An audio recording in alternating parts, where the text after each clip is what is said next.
Hello student आज आम पढ़ा इतिहास पाठ गुड़ाक है। तो मु प्रथम कौन कर पार्ट वन तुमको गोटे वीडियो अपलोड कर देछि है। जदि पार्ट वन देखी ना ताले प्रथम देखी नब कहीं पार्ट वन न देखिले तुम यहाँ हूँ पार्ट टू है। कहीं वीडियो टी बड़ थिला से पार्ट वन आउ पार्ट टू रे विभक्त कर देछि। तो तुम प्रथम पार्ट वन को देख तापर जानी तुम यहाँ पार्ट टू को देख ये वीडियो जोटा मुझे बनईबी है। तो चलो आम देखा कौन कौन अच्छी। तो प्रतिवाद प्रारंभिक आंदोलन और औपनिवेशिक कर्तृपक्ष को एक आह्वान किपरि भाव में औपनिवेशिक बा इंग्रेज मानक बा ब्रिटिश मानक किपरि भाव में चैलेंज करा जायतिला आम भारतर लोक मैंने किपरि भाव में चैलेंज करते ता विषय आम जानिबा बा कौन कौन प्रारंभ में आंदोलन गुड़ाक होता ता विषय आम जानिबा इंग्रेज मानक विरोध में। तो भारत थिला ब्रिटिश मानक विपुल धन प्राकृतिक और मानव संबल उत्पत्ति स्थल। तो इंग्रेज मान कौन करते भारत में विपुल भाव में धन थिला प्राकृतिक संसाधन थिला और मानव संबल बहुत थिला। तो आम भारत में कौन थे बहुत लोक मैंने काम करुले है जहाँ आम मानव संबल बोली कही पारिबा। तो लोक मैंने बहुत थे। तो से भारत को ब्रिटिश साम्राज्य मुकुटमणि कहते कहीं इंग्रेज मान बहुत फायदा होता से भारत को से ब्रिटिश साम्राज्यर मुकुटमणि बोली कहते। तो से दृढ़ थे जे भारत चिरदिन लगी ब्रिटिश साम्राज्यर अंश हो रही केवे सूर्यास्त हुए ना। तो से चाहूले जे इंग्रेज रहा ब्रिटेन सबुदिन गोटे अंश हो रही से भावुले हेले यहाँ केवे भी हो पारि नथिला। तो आम भारत स्वाधीन हो जाता है। तथापि ब्रिटिश भारत विजयर आरंभ आत्मघोषित अतिथि को प्रतिहत करने प्रतिवाद आंदोलन प्रकाश पाई। तो आम भारतर लोक मैंने चाहूले जे किपरि भाव आम स्वाधीन होगा आम भारत को स्वाधीन करवा। तो आम संक्षेप जापर जे बहुत एमती आंदोलन होता सर्वे जे बहुत पूर्वर ब्रिटिश भारतीय साम्राज्यर मानचित्र बदली जाता जमी लाल और गोलापी अंश गुड़िक सीधा सलख ब्रिटिश शासन अंचल और जिते बेले हलदिया अंचल गुड़िक आम आगु आलोचना कर राजकीय राज्य। तुम एठार देखिपु गोटे चित्र अच्छी है आम भारतर चित्र। तो तुम एटा देखिपु जे जी भी रेड कलर अच्छी है गोलापी टाइप अच्छी से गुड़िक इंग्रेज मैंने कौन करते से कंट्रोल करते है अधीन रखी। हेले जिते बेले आम ये हलदिया कथार पड़े है यहाँ हलदिया रंगर देखिपु सेटा सब आम भारतर राजा मैंने शासन करते। तो सबू जगह तो इंग्रेज मैंने शासन कर अधा थिला जे राजा मैंने आम भारत राजा मैंने शासन करते आमती अधा थिला जे इंग्रेज मैंने कब्जा रखी थाना रखी। तो सन्यासी फकीर संग्राम प्रथम होता आंदोलन ता विषय पढ़ा। तो प्रारंभिक संगठित आंदोलन गुड़िक यह गोटे आंदोलन जहाँ सन्यासी संग्राम बोली कहुला जहाँ आम सन्यासी फकीर कही था। तो गोटे आंदोलन करते किए मैंने मिसिकी सन्यासी मैंने मिसिकी आउ किए फकीर मैंने मिसिकी संग्राम करते है आंदोलन करते सेटा हूँ 1770 उभयर दुर्भिक्ष पर यह बंगलार आरंभ होता क्योंठारे होता बंगला ठारे होता सन्यासी फकीर संग्राम केते मसीह कहले तुम कह 1770 मसीह। तो गोटे सन्यासी दल जहाँ आम हिंदू तपस्वी कही था आ गोटे फकीर बा मुसलमान तपस्वी मान फकीर कह जाए। तो हिंदू और मुस्लिम बा सन्यासी दल गुड़िक मिसी से गण पारंपरिक भाव तीर्थयात्रा बा दादानी कर्म करी बा से मुक्त भाव भ्रमण करुले और ब्रिटिश पूर्व भारत कंपानी द्वारा विशेषकर नूतन भूमि और कर नीति द्वारा गतिविधि पर प्रतिबंधक लगागला। तो से चाहूले जे बहुत जोटा इंग्रेज मैंने थे जोटा टैक्स देते है जमी भूमि कर नीति गुड़ाक बनाऊे आईन कानून सबको न मानवाई मैंने प्रणयन करते। तो से किपरि भाव प्रतिबंधक को छड़ाइबे से उपरे ध्यान देते। तो सन्यासी और फकीर मानक सठिक प्रेरणा विषय वितर्क होती किंतु परवर्ती 3 दशंधि धरी से ब्रिटिश कोषागार कर संग्रह कारण आक्रमण करते। तो से कौन होते बहुत लोक इंग्रेज मैंने बहुत लोक मान कौन करते पैसा नौते है पैसा लुटि नौते टैक्स आकार से बहुत पैसा से नहीं जाऊे।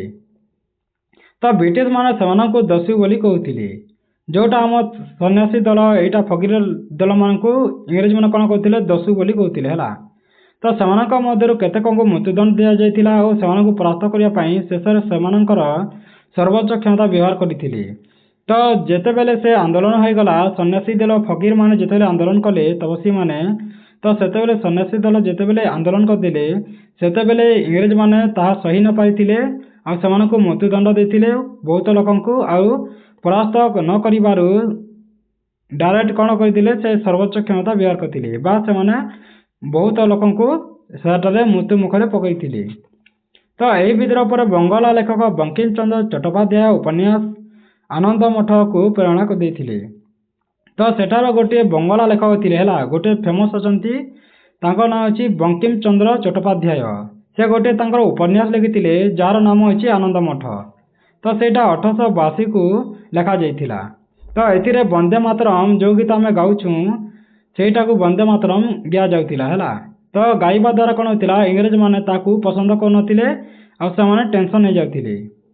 ତ ବିଂଶ ଶତାବ୍ଦୀର ଆରମ୍ଭରେ ସ୍ୱାଧୀନତା ସଂଗ୍ରାମରେ ଭାରତୀୟମାନଙ୍କୁ ଅନୁପ୍ରାଣିତ କରିବା ପାଇଁ ତାହା ସହିତ ସ୍ୱାଧୀନତା ପରେ ଭାରତୀୟ ଜାତୀୟ ସଙ୍ଗୀତର ହୋଇଥିଲା। ତ ଧୀରେ ଧୀରେ ଏଇଟା କାହିଁକି ନା ଇଂରେଜମାନଙ୍କୁ ପସନ୍ଦ ଲାଗୁନଥିଲା, ସେଇଥିପାଇଁ ଯେତେବେଳେ ଭାରତ ସ୍ୱାଧୀନତା ହୋଇଗଲା ସେତେବେଳେ ଏହି ଭାରତର ଜାତୀୟ ସଙ୍ଗୀତ ହୋଇ ରହିଗଲା କ'ଣ, ବନ୍ଦେ ମାତରମ୍, ଯେଉଁଟା ଆମେ ଏବେ ମଧ୍ୟ ବନ୍ଦେ ମାତରମ୍କୁ ଗାଇଥାଉ। ତ ଜନଜାତୀୟ ସଂଗ୍ରାମ ମଧ୍ୟ ହୋଇଥିଲା। ତ ଭାରତୀୟ ଜନଜାତି ଗୋଷ୍ଠୀ ମଧ୍ୟ ବହୁତ ଗୁଡ଼ିଏ ଆନ୍ଦୋଳନ କରିଥିଲେ। ବ୍ରିଟିଶମାନଙ୍କର ବଣ ପାହାଡ଼ରେ ଲୁଚି ଲୁଚି ବହୁତ ବ୍ରିଟିଶମାନଙ୍କୁ ବା ଇଂରେଜମାନଙ୍କୁ ହରାଇ ଦେଇଥିଲେ ଓ ତାଙ୍କର ପାରମ୍ପରିକ ଜୀବନଶୈଳୀକୁ ବାଧା ମଧ୍ୟ ଦେଇଥିଲେ। ତ ଇଂରେଜମାନେ କ'ଣ କରିଥିଲେ, ତାଙ୍କର ସାମ୍ରାଜ୍ୟ ବିସ୍ତାର କରିବା ସଙ୍ଗେ ସଙ୍ଗେ ଯେତିକି ବି ଜନଜାତି ସମ୍ପ୍ରଦାୟ ଲୋକ ଥିଲେ ସେମାନେ ତ ଜଙ୍ଗଲରେ ରହିଥାନ୍ତି, ତ ଜଙ୍ଗଲମାନଙ୍କୁ ମଧ୍ୟ ଧ୍ୱଂସ କରିଦେଇଥିଲେ। ସେଥିପାଇଁ ଜନଜାତିମାନେ ସଂଗ୍ରାମ କରିବା ପାଇଁ ଆସିଥିଲେ।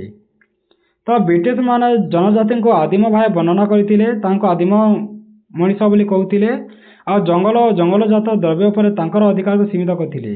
ତ କାହିଁକି ନା ଜନଜାତିର ଲୋକମାନେ କ'ଣ କରିଥାନ୍ତି, ଜଙ୍ଗଲରେ ରହିଥାନ୍ତି। ତ ସେ ଜଙ୍ଗଲକୁ ଇଂରେଜମାନେ ନିଜ ଅଧୀନରେ ରଖିବା ପାଇଁ ଚେଷ୍ଟା କରିଥିଲେ। ତ ଅନେକ ସମୟରେ ଜନଜାତିମାନଙ୍କ ଜମିକୁ ଅଧିଗ୍ରହଣ ମଧ୍ୟ କରାଯାଉଥିଲା ଏବଂ ଏହାକୁ ବ୍ୟକ୍ତିଗତ ସମ୍ପତ୍ତିରେ ପରିଣତ କରାଯାଉଥିଲା। ତ ଜାଗା ଓ ଜଙ୍ଗଲ ପାଇଁ, ଜମି ଓ ଜଙ୍ଗଲ ପାଇଁ ମଧ୍ୟ ଏମିତି ଯୁଦ୍ଧ ହୋଇଥିଲା। ତ ଏହା ଉପରେ ନଗଦ କର ଲାଗୁ କରୁଥିଲେ, ସେମାନଙ୍କୁ ଋଣ ଜନ୍ତାରେ ପକାଉଥିଲେ। ତ ଇଂରେଜମାନେ କ'ଣ କରୁଥିଲେ, ବହୁତ ଟ୍ୟାକ୍ସ ଲାଗୁ କରୁଥିଲେ ହେଲା ବା କର ଲାଗୁ କରୁଥିଲେ, ଯାହାଦ୍ୱାରା ଜନଜାତିମାନଙ୍କୁ ବହୁତ ପଇସା ଖର୍ଚ୍ଚ କରିବାକୁ ପଡ଼ୁଥିଲା ବା ନିଜ ଜାଗାରେ ସେମାନେ ନିଜ ଜାଗାକୁ ଇଂରେଜମାନଙ୍କୁ ପଇସା ଦେଉଥିଲେ। ତ ପାରମ୍ପରିକ ଜନଜାତି ପରିଷଦକୁ ବ୍ରିଟିଶ ଆଇନ ବ୍ୟବସ୍ଥା ସହିତ ବଦଳାଇ ଦେଉଥିଲେ ଏବଂ ମିଶନାରୀଙ୍କୁ ସଭ୍ୟ କହି ଜନଜାତିଙ୍କୁ ଖ୍ରୀଷ୍ଟିଆନ ଧର୍ମରେ ପରିବର୍ତ୍ତନ କରିବାକୁ ଉତ୍ସାହିତ କରୁଥିଲେ। ତ ଇଂରେଜମାନେ କ'ଣ କଲେ, ସେମାନେ ଗୋଟିଏ ବା କାହିଁକି ନା ଜନଜାତିମାନଙ୍କର ଗୋଟିଏ ଆଇନ କାନୁନ ଥାଏ ହେଲା ବା ସେମାନେ ତାଙ୍କର ଆଇନ ବ୍ୟବସ୍ଥା ଗୋଟିଏ ଥିଲା। ହେଲେ ଜନଜାତିମାନଙ୍କର ଆଇନ ବ୍ୟବସ୍ଥାକୁ ନ ମାନି ବ୍ରିଟିଶମାନେ ତାଙ୍କ ନିଜ ଆଇନ ବ୍ୟବସ୍ଥାକୁ ଲାଗୁ କଲେ ଆଉ ସବୁ ମିଶନାରୀମାନେ କ'ଣ କଲେ, ଯେତିକି ବି ଜନଜାତିମାନଙ୍କୁ ସବୁକୁ ଖ୍ରୀଷ୍ଟିଆନ ଧର୍ମରେ ପରିବର୍ତ୍ତନ କରିଥିଲେ। ଏହା ବ୍ୟତୀତ ଉପନିଷଦବାଦୀମାନେ ଆଇନ ସହ ସହ ଜନଜାତି ଗୋଷ୍ଠୀକୁ ଅପରାଧୀ ଜନଜାତି ଭାବରେ ଶ୍ରେଣୀଭୁକ୍ତ ମଧ୍ୟ କରିଥିଲେ ବା ଯେତିକି ବି ଜନଜାତି ଥିଲେ ଯିଏମାନେ କଥା ମାନୁନଥିଲେ ତାହାକୁ ଅପରାଧୀ ବୋଲି କୁହାଯାଉଥିଲା ଆଉ ସେମାନଙ୍କୁ ଅନ୍ୟାୟ ଭାବରେ ଦଶନ୍ଧି ଧରି ବହୁତ ପିଟାମରା ମଧ୍ୟ କରାଯାଉଥିଲା ବା ଉତ୍ପୀଡ଼ନ କରାଯାଉଥିଲା ଆଉ ତ ଜେଲରେ ମଧ୍ୟ ଭରାଯାଉଥିଲା। ତ ଉପରୋକ୍ତ କିଛି ଆଇନର ଅପବ୍ୟବହାର କେତେକ ଜନଜାତିଙ୍କୁ ଉପନିବେଶବାଦୀଙ୍କ ବିରୁଦ୍ଧରେ ସଂଗ୍ରାମ କରିବାକୁ ବାଧ୍ୟ କରିଥିଲେ, କାହିଁକି ନା ବହୁତ କଷ୍ଟ ଭୋଗିବାକୁ ପଡ଼ିଥିଲା। ସେଇଥିପାଇଁ ସେମାନେ ସହି ନ ପାରି ସେମାନେ ବାଧ୍ୟ ହୋଇକି ସଂଗ୍ରାମ କରିବାକୁ ବାଧ୍ୟ ହୋଇଥିଲେ। ଏପରି ଘଟଣାଗୁଡ଼ିକ ମଧ୍ୟରେ ପ୍ରଥମେ ଛୋଟନାଗପୁର, ଯାହା ଆମେ ଝାଡ଼ଖଣ୍ଡରେ ଦେଖୁ, ତାହାର କୋଲା ସଂଗ୍ରାମ ହୋଇଥିଲା 1832 1832 ତକ ହେଲା, ବୋଲେ ଗୋଟିଏ ବର୍ଷ ହୋଇଥିଲା ଆଉ 1831 32 ତକ। ତ ଯେତେବେଳେ ବ୍ରିଟିଶମାନେ ମୂଳ ଜନଜାତିଙ୍କ ଅପେକ୍ଷା ବାହାର ଲୋକଙ୍କୁ ସୁହାଇଲା ବୋଲି ଭୂନୀତି ପ୍ରଚଳନ କଲେ, ତ ଇଂରେଜମାନେ ବାହାରର ଲୋକମାନଙ୍କୁ ସବୁ ଜଙ୍ଗଲରେ ରଖିଦିଅନ୍ତି, ଯାହାଦ୍ୱାରା ଜନଜାତିମାନେ ପସନ୍ଦ କରିଲେ ନାହିଁ। ତ କଲ ଜନଜାତି ମଧ୍ୟ ଏମିତି ଯେଉଁ ବହୁତ କ'ଣ କରିଥିଲେ, କଲ ଜନଜାତିମାନେ ମଧ୍ୟ ଇଂରେଜମାନଙ୍କ ସହିତ ଆନ୍ଦୋଳନ କରିଥିଲେ। ସେମିତି ବ୍ରିଟିଶ ସେନା ମଧ୍ୟ ପରାସ୍ତ ହୋଇଥିଲେ, ଯାହାଦ୍ୱାରା ବହୁତ ସେମାନେ କ୍ଷୟକ୍ଷତି ମଧ୍ୟ ହୋଇଥିଲେ, କାହିଁକି ନା ବ୍ରିଟିଶ ସେନା ଆଉ ଜନଜାତିମାନେ ବହୁତ ଯୁଦ୍ଧ ଲାଗିଥିଲେ। ତ 1855ରୁ 1856 ମସିହାର ସାନ୍ତାଳ ସଂଗ୍ରାମ ହୋଇଥିଲା, ଯାହା ବର୍ତ୍ତମାନର ଝାଡ଼ଖଣ୍ଡ, ବିହାର, ପଶ୍ଚିମବଙ୍ଗ ଏହିସବୁରେ ସାନ୍ତାଳ ବିଦ୍ରୋହ ଗୁଡ଼ିକ ବହୁତ ଗୁଡ଼ିଏ ହୋଇଥିଲା। ଆଉ ସେହି जनजाति ଗୁଡ଼ିକ ମଧ୍ୟ ଦୁଇ ଭାଇ ଥିଲେ, ଯାହାକୁ ଆମେ ସିଧୁ ମୁର୍ମୁ ଓ କାହ୍ନୁ ମୁର୍ମୁ କହିଥାଉ। ଏ ଦୁଇ ଜଣ ସେହି ଆନ୍ଦୋଳନର ନେତୃତ୍ୱ ନେଇଥିଲେ। ତ ବ୍ରିଟିଶ ସମର୍ଥନରେ ସେମାନଙ୍କ ପୈତୃକ ଜମି ମଧ୍ୟ ଛଡ଼ାଇ ନେଇଥିଲେ, ବା ସିଧୁ ମୁର୍ମୁ ଓ କାହ୍ନୁ ମୁର୍ମୁର ଯେତିକି ଜମି ଥିଲା ସେ ସବୁ ଇଂରେଜମାନେ ନେଇଗଲେ ଆଉ ମହାଜନ ଓ ଜମିଦାରମାନଙ୍କୁ ଦେଇଥିଲେ, ଯାହାଦ୍ୱାରା ସାନ୍ତାଳମାନେ ବହୁତ ଦୁଃଖ ପ୍ରକାଶ କରିଥିଲେ ଆଉ ତାଦ୍ୱାରା ଆନ୍ଦୋଳନ ମଧ୍ୟ କରିଥିଲେ ମହାଜନ ଆଉ ଜମିଦାରଙ୍କ ବିରୋଧରେ। ତ ସାନ୍ତାଳମାନେ ଶେଷ ରକ୍ତ ବିନ୍ଦୁଥିବା ଯାଏଁ ସରକାରଙ୍କ ବିରୋଧରେ ସଂଗ୍ରାମ କରିବାକୁ ଶପଥ ମଧ୍ୟ ନେଇଥିଲେ। ଆଉ ବ୍ରିଟିଶ ପ୍ରତିକ୍ରିୟା କିନ୍ତୁ ପାଶବିକ ଥିଲା। ତ ବ୍ରିଟିଶ ବା ଇଂରେଜମାନେ ମଧ୍ୟ ବହୁତ ଗୁଡ଼ିଏ ଲୋକମାନଙ୍କୁ ଏମିତି ହତ୍ୟା କରିଦେଇଥିଲେ ଓ ବ୍ରିଟିଶମାନଙ୍କର କିଛି ପ୍ରାରମ୍ଭିକ କ୍ଷତି ମଧ୍ୟ ହୋଇଥିଲା। ତ ଗାଁ ଗୁଡ଼ାକୁ ପୋଡ଼ି ମଧ୍ୟ ଦେଇଥିଲେ ସଂଗ୍ରାମୀମାନଙ୍କର, କାହିଁକିନା ଜନଜାତିମାନେ ବହୁତ ଗୁଡ଼ିଏ ଲୋକମାନେ କ'ଣ କରିଥିଲେ, ଯୁଦ୍ଧ କରିବା ପାଇଁ ଯାଇଥିଲେ, ହେଲେ କ'ଣ କରିବ, ସେ ତାଙ୍କର ଘର ଗୁଡ଼ାକ ଇଂରେଜମାନେ ପୋଡ଼ି ଦେଇଥିଲେ। ଆଉ ବହୁତ ସଂଗ୍ରାମୀ ନେତାମାନଙ୍କୁ ମଧ୍ୟ ହଜାର ହଜାର ସାନ୍ତାଳୀଙ୍କୁ ମଧ୍ୟ ହତ୍ୟା କରିଦେଇଥିଲେ। ତଥାପି ସେ ସାହସୀ ସାନ୍ତାଳମାନେ ସଂଗ୍ରାମୀମାନଙ୍କ ବା ଜନଜାତି ସମ୍ପ୍ରଦାୟରୁ ସେମାନେ ଇଂରେଜମାନଙ୍କୁ ବହୁତ ତାଙ୍କ ବିରୋଧରେ ଲଢ଼େଇ କରିଥିଲେ। ତାପରେ ଓଡ଼ିଶାର ଜନଜାତୀୟ ସଂଗ୍ରାମ ବିଷୟ ଜାଣିବା। ଓଡ଼ିଶାରେ କେଉଁ କେଉଁ ଜନଜାତିର ଲୋକମାନେ ସଂଗ୍ରାମ ଚଳାଇଥିଲେ? ତ ଓଡ଼ିଶାରେ ଖୋର୍ଦ୍ଧା ପାଇକ ବିଦ୍ରୋହ ହୋଇଥିଲା, ଯାହା 1817 ମସିହାରେ। ପୂର୍ବରୁ ଦକ୍ଷିଣ ଓଡ଼ିଶାରେ ପାରଳାଖେମୁଣ୍ଡି, ଘୁମୁସର, ମହୁରୀ, ବଡ଼ଖେମୁଣ୍ଡି, ଖଲିକଟ ଜମିଦାରୀ ଅଞ୍ଚଳରେ ବହୁତ ଇଂରେଜ ଶାସନ ହୋଇଥିଲା, ଯାହା ବିରୋଧରେ ବହୁତ ଅସନ୍ତୋଷ ପ୍ରକାଶ ପାଇଥିଲା। ଗଞ୍ଜାମର ମାଳ ଅଞ୍ଚଳରେ ଆଦିବାସୀମାନେ ଶବର, କନ୍ଧ, କୋରାପୁଟର ବିଭିନ୍ନ ଜନଜାତିମାନେ ଶୋଷଣ ହେଉଥିଲେ, ଯାହାଦ୍ୱାରା ସେମାନେ ମଧ୍ୟ ଆନ୍ଦୋଳନ କରିଥିଲେ। ସେମିତି ପଶ୍ଚିମାଞ୍ଚଳରେ ବୀର ସୁରେନ୍ଦ୍ର ସାଏ ମଧ୍ୟ ଜନଜାତିଙ୍କ ନେତୃତ୍ୱ ନେଇଥିଲେ, ଯାହା ଗରିଲା ଯୁଦ୍ଧ ମଧ୍ୟ ଶିଖିଥିଲେ। ହେଲା, ସୁରେନ୍ଦ୍ର ସାଏ ଆଉ ଗରିଲା ଯୁଦ୍ଧ ଦ୍ୱାରା ହିଁ ଇଂରେଜମାନଙ୍କ ସହିତ ସେମାନେ ଲଢ଼ିଥିଲେ। 1817 ଖ୍ରୀଷ୍ଟାବ୍ଦ ମାର୍ଚ୍ଚ ମାସ 29 ତାରିଖରେ ପ୍ରାୟ 400 କନ୍ଧ ଘୁମସରରୁ ଆସି ବକ୍ସି ଜଗବନ୍ଧୁଙ୍କ ପାଇକ ସେନାବାହିନୀରେ ସହିତ ମିଳିତ ହୋଇଥିଲେ ବା ଯୋଗଦାନ ଦେଇଥିଲେ, ଯାହାଦ୍ୱାରା ଇଂରେଜମାନଙ୍କୁ ହରାଇ ପାରିଥିଲେ। ପାରଳାଖେମୁଣ୍ଡିର ରାଧାକୃଷ୍ଣ ଦଣ୍ଡସେନାଙ୍କ ନେତୃତ୍ୱରେ ଶବ ସୈନ୍ୟ, ଚକ୍ରା ବିଷୋଇ, ଦୋରା ବିଷୋଇ ଏହିସବୁ ନେତୃତ୍ୱରେ ବହୁତ ଗୁଡ଼ିଏ କନ୍ଧ ସୈନ୍ୟମାନେ କ୍ରମାଗତ ଭାବେ ବିଦ୍ରୋହ କରିଥିଲେ ଇଂରେଜମାନଙ୍କ ବିରୁଦ୍ଧରେ। ସେମିତି ସ୍ୱାଧୀନତା ପର୍ଯ୍ୟନ୍ତ ଓଡ଼ିଶାର ବିଭିନ୍ନ ଅଞ୍ଚଳରେ ଇଂରେଜମାନଙ୍କ ବିରୋଧରେ ଜନଜାତି ବିଦ୍ରୋହ ବେଶ ଉଲ୍ଲେଖନୀୟ ଥିଲା। ଏହି ଜନଜାତି ବୀରଙ୍କ ମଧ୍ୟରେ ଲକ୍ଷ୍ମଣ ନାୟକ ଥିଲେ କୋରାପୁଟରୁ, ରତ୍ନାକର ନାୟକ ଥିଲେ କେଉଁଝରରୁ, ନବଘନ କହଁର ଥିଲେ ବୌଦ୍ଧରୁ, ଦୟାନିଧି ଧରୁଆ ଥିଲେ ମୟୂରଭଞ୍ଜରୁ, ମାଧବ ସିଂ ସମ୍ବଲପୁରରୁ ଥିଲେ, ରିଣ୍ଡ ମାଝୀ କଳାହାଣ୍ଡିରୁ ଥିଲେ, ହନୁ ପ୍ରଧାନ ଗଜପତିରୁ ଥିଲେ, ତାମାଦରା ମାଲକାନଗିରିରୁ ଥିଲେ, ଧରଣୀଧର ନାୟକ କେଉଁଝର, ସୋନୁ ମାଝୀ ଓ ବଗା ପୂଜାରୀ ନବରଙ୍ଗପୁରରୁ ଥିଲେ। ଏହିସବୁ ଯୋଗଦାନ ଦେଇଥିଲେ। ତ ଓଡ଼ିଶା ଜନଜାତି ବିଦ୍ରୋହର ଏକ ଉଜ୍ଜ୍ୱଳ ଅଧ୍ୟାୟ ଅଛି। ତ ପାପଡ଼ାହାଣ୍ଡି ଗୁଲିକାଣ୍ଡର ଲୋମହର୍ଷଣ କାହାଣୀ ମୁକ୍ତି ସଂଗ୍ରାମରେ ଜନଜାତିର ଅପୂର୍ବ ସାହସ ବଳିଦାନର ଉଜ୍ଜ୍ୱଳ ଦୃଷ୍ଟାନ୍ତ ବୋଲି ଆମେ ଜାଣିପାରିବା। ତ ତମେ ଏଇଟା ଦେଖିପାରୁଥିବ, ରକ୍ତତୀର୍ଥ ଇରମ୍ ଠାରେ ଅଛି ଶହୀଦ ସ୍ତମ୍ଭ କୃତି। ଏଠାରେ ଯେତିକି ବି ଶହୀଦ ହୋଇଛନ୍ତି ତାଙ୍କୁ ପୂଜା କରାଯାଇଥାଏ। ତାପରେ ଜନଜାତିର ରକ୍ତତୀର୍ଥ ପାପଡ଼ାହାଣ୍ଡି ବିଷୟ ଟିକେ ଜାଣିବା। ତ ଭାରତୀୟ ସ୍ୱାଧୀନତା ସଂଗ୍ରାମରେ ଓଡ଼ିଶାର ବହୁତ ଯୋଗଦାନ ଅଛି ଏବଂ ଅବିଭକ୍ତ କୋରାପୁଟ ଜନଜାତିର ତ୍ୟାଗ ଓ ବୀରତ୍ୱ କାହାଣୀ ଏଠାରେ ଆମକୁ ଦେଖିବାକୁ ମିଳିଥାଏ, ଯାହାକୁ ଆମେ ପାପଡ଼ାହାଣ୍ଡି ଗୁଲିକାଣ୍ଡ ବିଷୟରେ ଆମେ ଜାଣିବାକୁ ହେବ। ତ 1942 ମସିହା ଅଗଷ୍ଟ 24 ତାରିଖ ଦିନ ଏକ ବିରାଟ ଜନ ଆନ୍ଦୋଳନ ପାପଡ଼ାହାଣ୍ଡିଠାରେ ହୋଇଥିଲା, ଯେଉଁମାନେ ଏଥିରେ ପ୍ରତ୍ୟକ୍ଷ ଭାବେ ସମ୍ପୃକ୍ତ ହୋଇଥିଲେ, ଯେମିତି ରାଧାକୃଷ୍ଣ ବିଶ୍ୱାସ ରାୟ, ରାଧାମୋହନ ସାହୁ, ଲକ୍ଷ୍ମୀଚନ୍ଦ୍ର ଦାସ, ରବି ସିଂ ମାଝୀ, ବଗା ପୂଜାରୀ, ସଦାଶିବ ତ୍ରିପାଠୀ, ମହମ୍ମଦ ବାଜି, ଏମିତି ବହୁତ ଗୁଡ଼ିଏ ଲୋକ ଏଥିରେ ସାମିଲ ହୋଇଥିଲେ। ହେଲା, ଜଗନ୍ନାଥ ତ୍ରିପାଠୀ, ସଦାନନ୍ଦ ମହାନ୍ତି ଏହିସବୁ। ତ କ'ଣ ହୋଇଥିଲା, ଏହାଙ୍କ ନେତୃତ୍ୱରେ ନଦୀ କୂଳରେ ଜନଜାତି ଇଂରେଜ ସରକାରଙ୍କ ବିରୋଧରେ ଏକାଠି ହୋଇଥିଲେ। ତା ପୂର୍ବରୁ ଅଗଷ୍ଟ 20 ତାରିଖରେ ଲକ୍ଷ୍ମଣ ନାୟକ ନେତୃତ୍ୱରେ ମାଥିଲି ଥାନା ଉପରେ ତ୍ରିରଙ୍ଗା ପତାକା ମଧ୍ୟ ଉଡ଼ାଇଥିଲେ, ଯାହା ଯୋଗୁଁ ଇଂରେଜମାନେ ଗୁଳିରେ 5 ଜଣ ଟଳି ପଡ଼ିଥିଲେ। ଅଗଷ୍ଟ 16 ତାରିଖରେ ମାଧବୀ ପ୍ରଧାନୀଙ୍କ ନେତୃତ୍ୱରେ 200 କର୍ମୀ ଚିଲିକା କାଠ ପୋଲ ଭାଙ୍ଗି ଦେଇଥିଲେ। ଆଉ ଅଗଷ୍ଟ 20 ତାରିଖ ଦିନ କୁସୁମା ବନ୍ଦର ସୋନୁ ମାଝୀଙ୍କ ନେତୃତ୍ୱରେ ସାସ ଜନଜାତି ସଂଗ୍ରାମ ସରାଗୁଡ଼ା କାଠପୋଲ ଭାଙ୍ଗି ଦେଇଥିଲେ। ସେମିତି ଅଗଷ୍ଟ 23 ତାରିଖ ଦିନ ତାରାଗାଁ ଗୁମ୍ଫାଗୁଡ଼ିକଠାରେ ବିରାଟ ସଭା ବସି 24 ତାରିଖ ଦିନ ଶହ ଶହ ସଂଗ୍ରାମୀ ହାତରେ ଟାଙ୍ଗିଆ, ଧନୁଆ, ତୀର ଓ ତ୍ରିରଙ୍ଗା ପତାକା ଧରି ଝୁରି ନଦୀ କୂଳରେ ରକ୍ତମୁଖା ହୋଇପଡ଼ିଥିଲା ବା ବହୁତ ସଂଗ୍ରାମ କରିଥିଲେ। ଆଉ ତ ପ୍ରଥମେ ଇଂରେଜ ସେନାଙ୍କ ସହ ଧସ୍ତାଧସ୍ତି ହୋଇଥିଲେ। ପାଟିତୁଣ୍ଡ ଭିତରେ ଜଣେ ଇଂରେଜ ମଧ୍ୟ ତାଙ୍କ କାନ ସଂଗ୍ରାମକୁ ଟାଙ୍ଗିଆ ଚଟରେ କାଟି ଦେଇଥିଲେ ହେଲା, ତାଙ୍କ କାନକୁ କାଟି ଦେଇଥିଲେ ଟାଙ୍ଗିଆ ଚଟରେ। ପରେ ଲାଠି ଚାଳନା ହୋଇଥିଲା। ପଛେ ପଛେ ପୁଲିସ DSI କେ ଗୌଡ଼ ଗୁଳିଚାଳନା କରିଦେଇଥିଲେ ବା ଆଦେଶ ଦେଇଥିଲେ, ଯାହାଦ୍ୱାରା 11 ଜଣ ଏଥିରେ ଟଳି ମଧ୍ୟ ପଡ଼ିଥିଲେ। ତ ବହୁ ଜନଜାତି ସଂଗ୍ରାମୀ ନଈକୁ ଡେଇଁ ପଡ଼ିଥିଲେ, ଅନେକ ଛତ୍ରଭଙ୍ଗ ଦେଇଥିଲେ। ପୁଲିସ ଗୁଳିରେ ଚାହୁଁ ଚାହୁଁ ଝୁରି ନଈର ଜଳ ରକ୍ତାକ୍ତ ହୋଇଯାଇଥିଲା।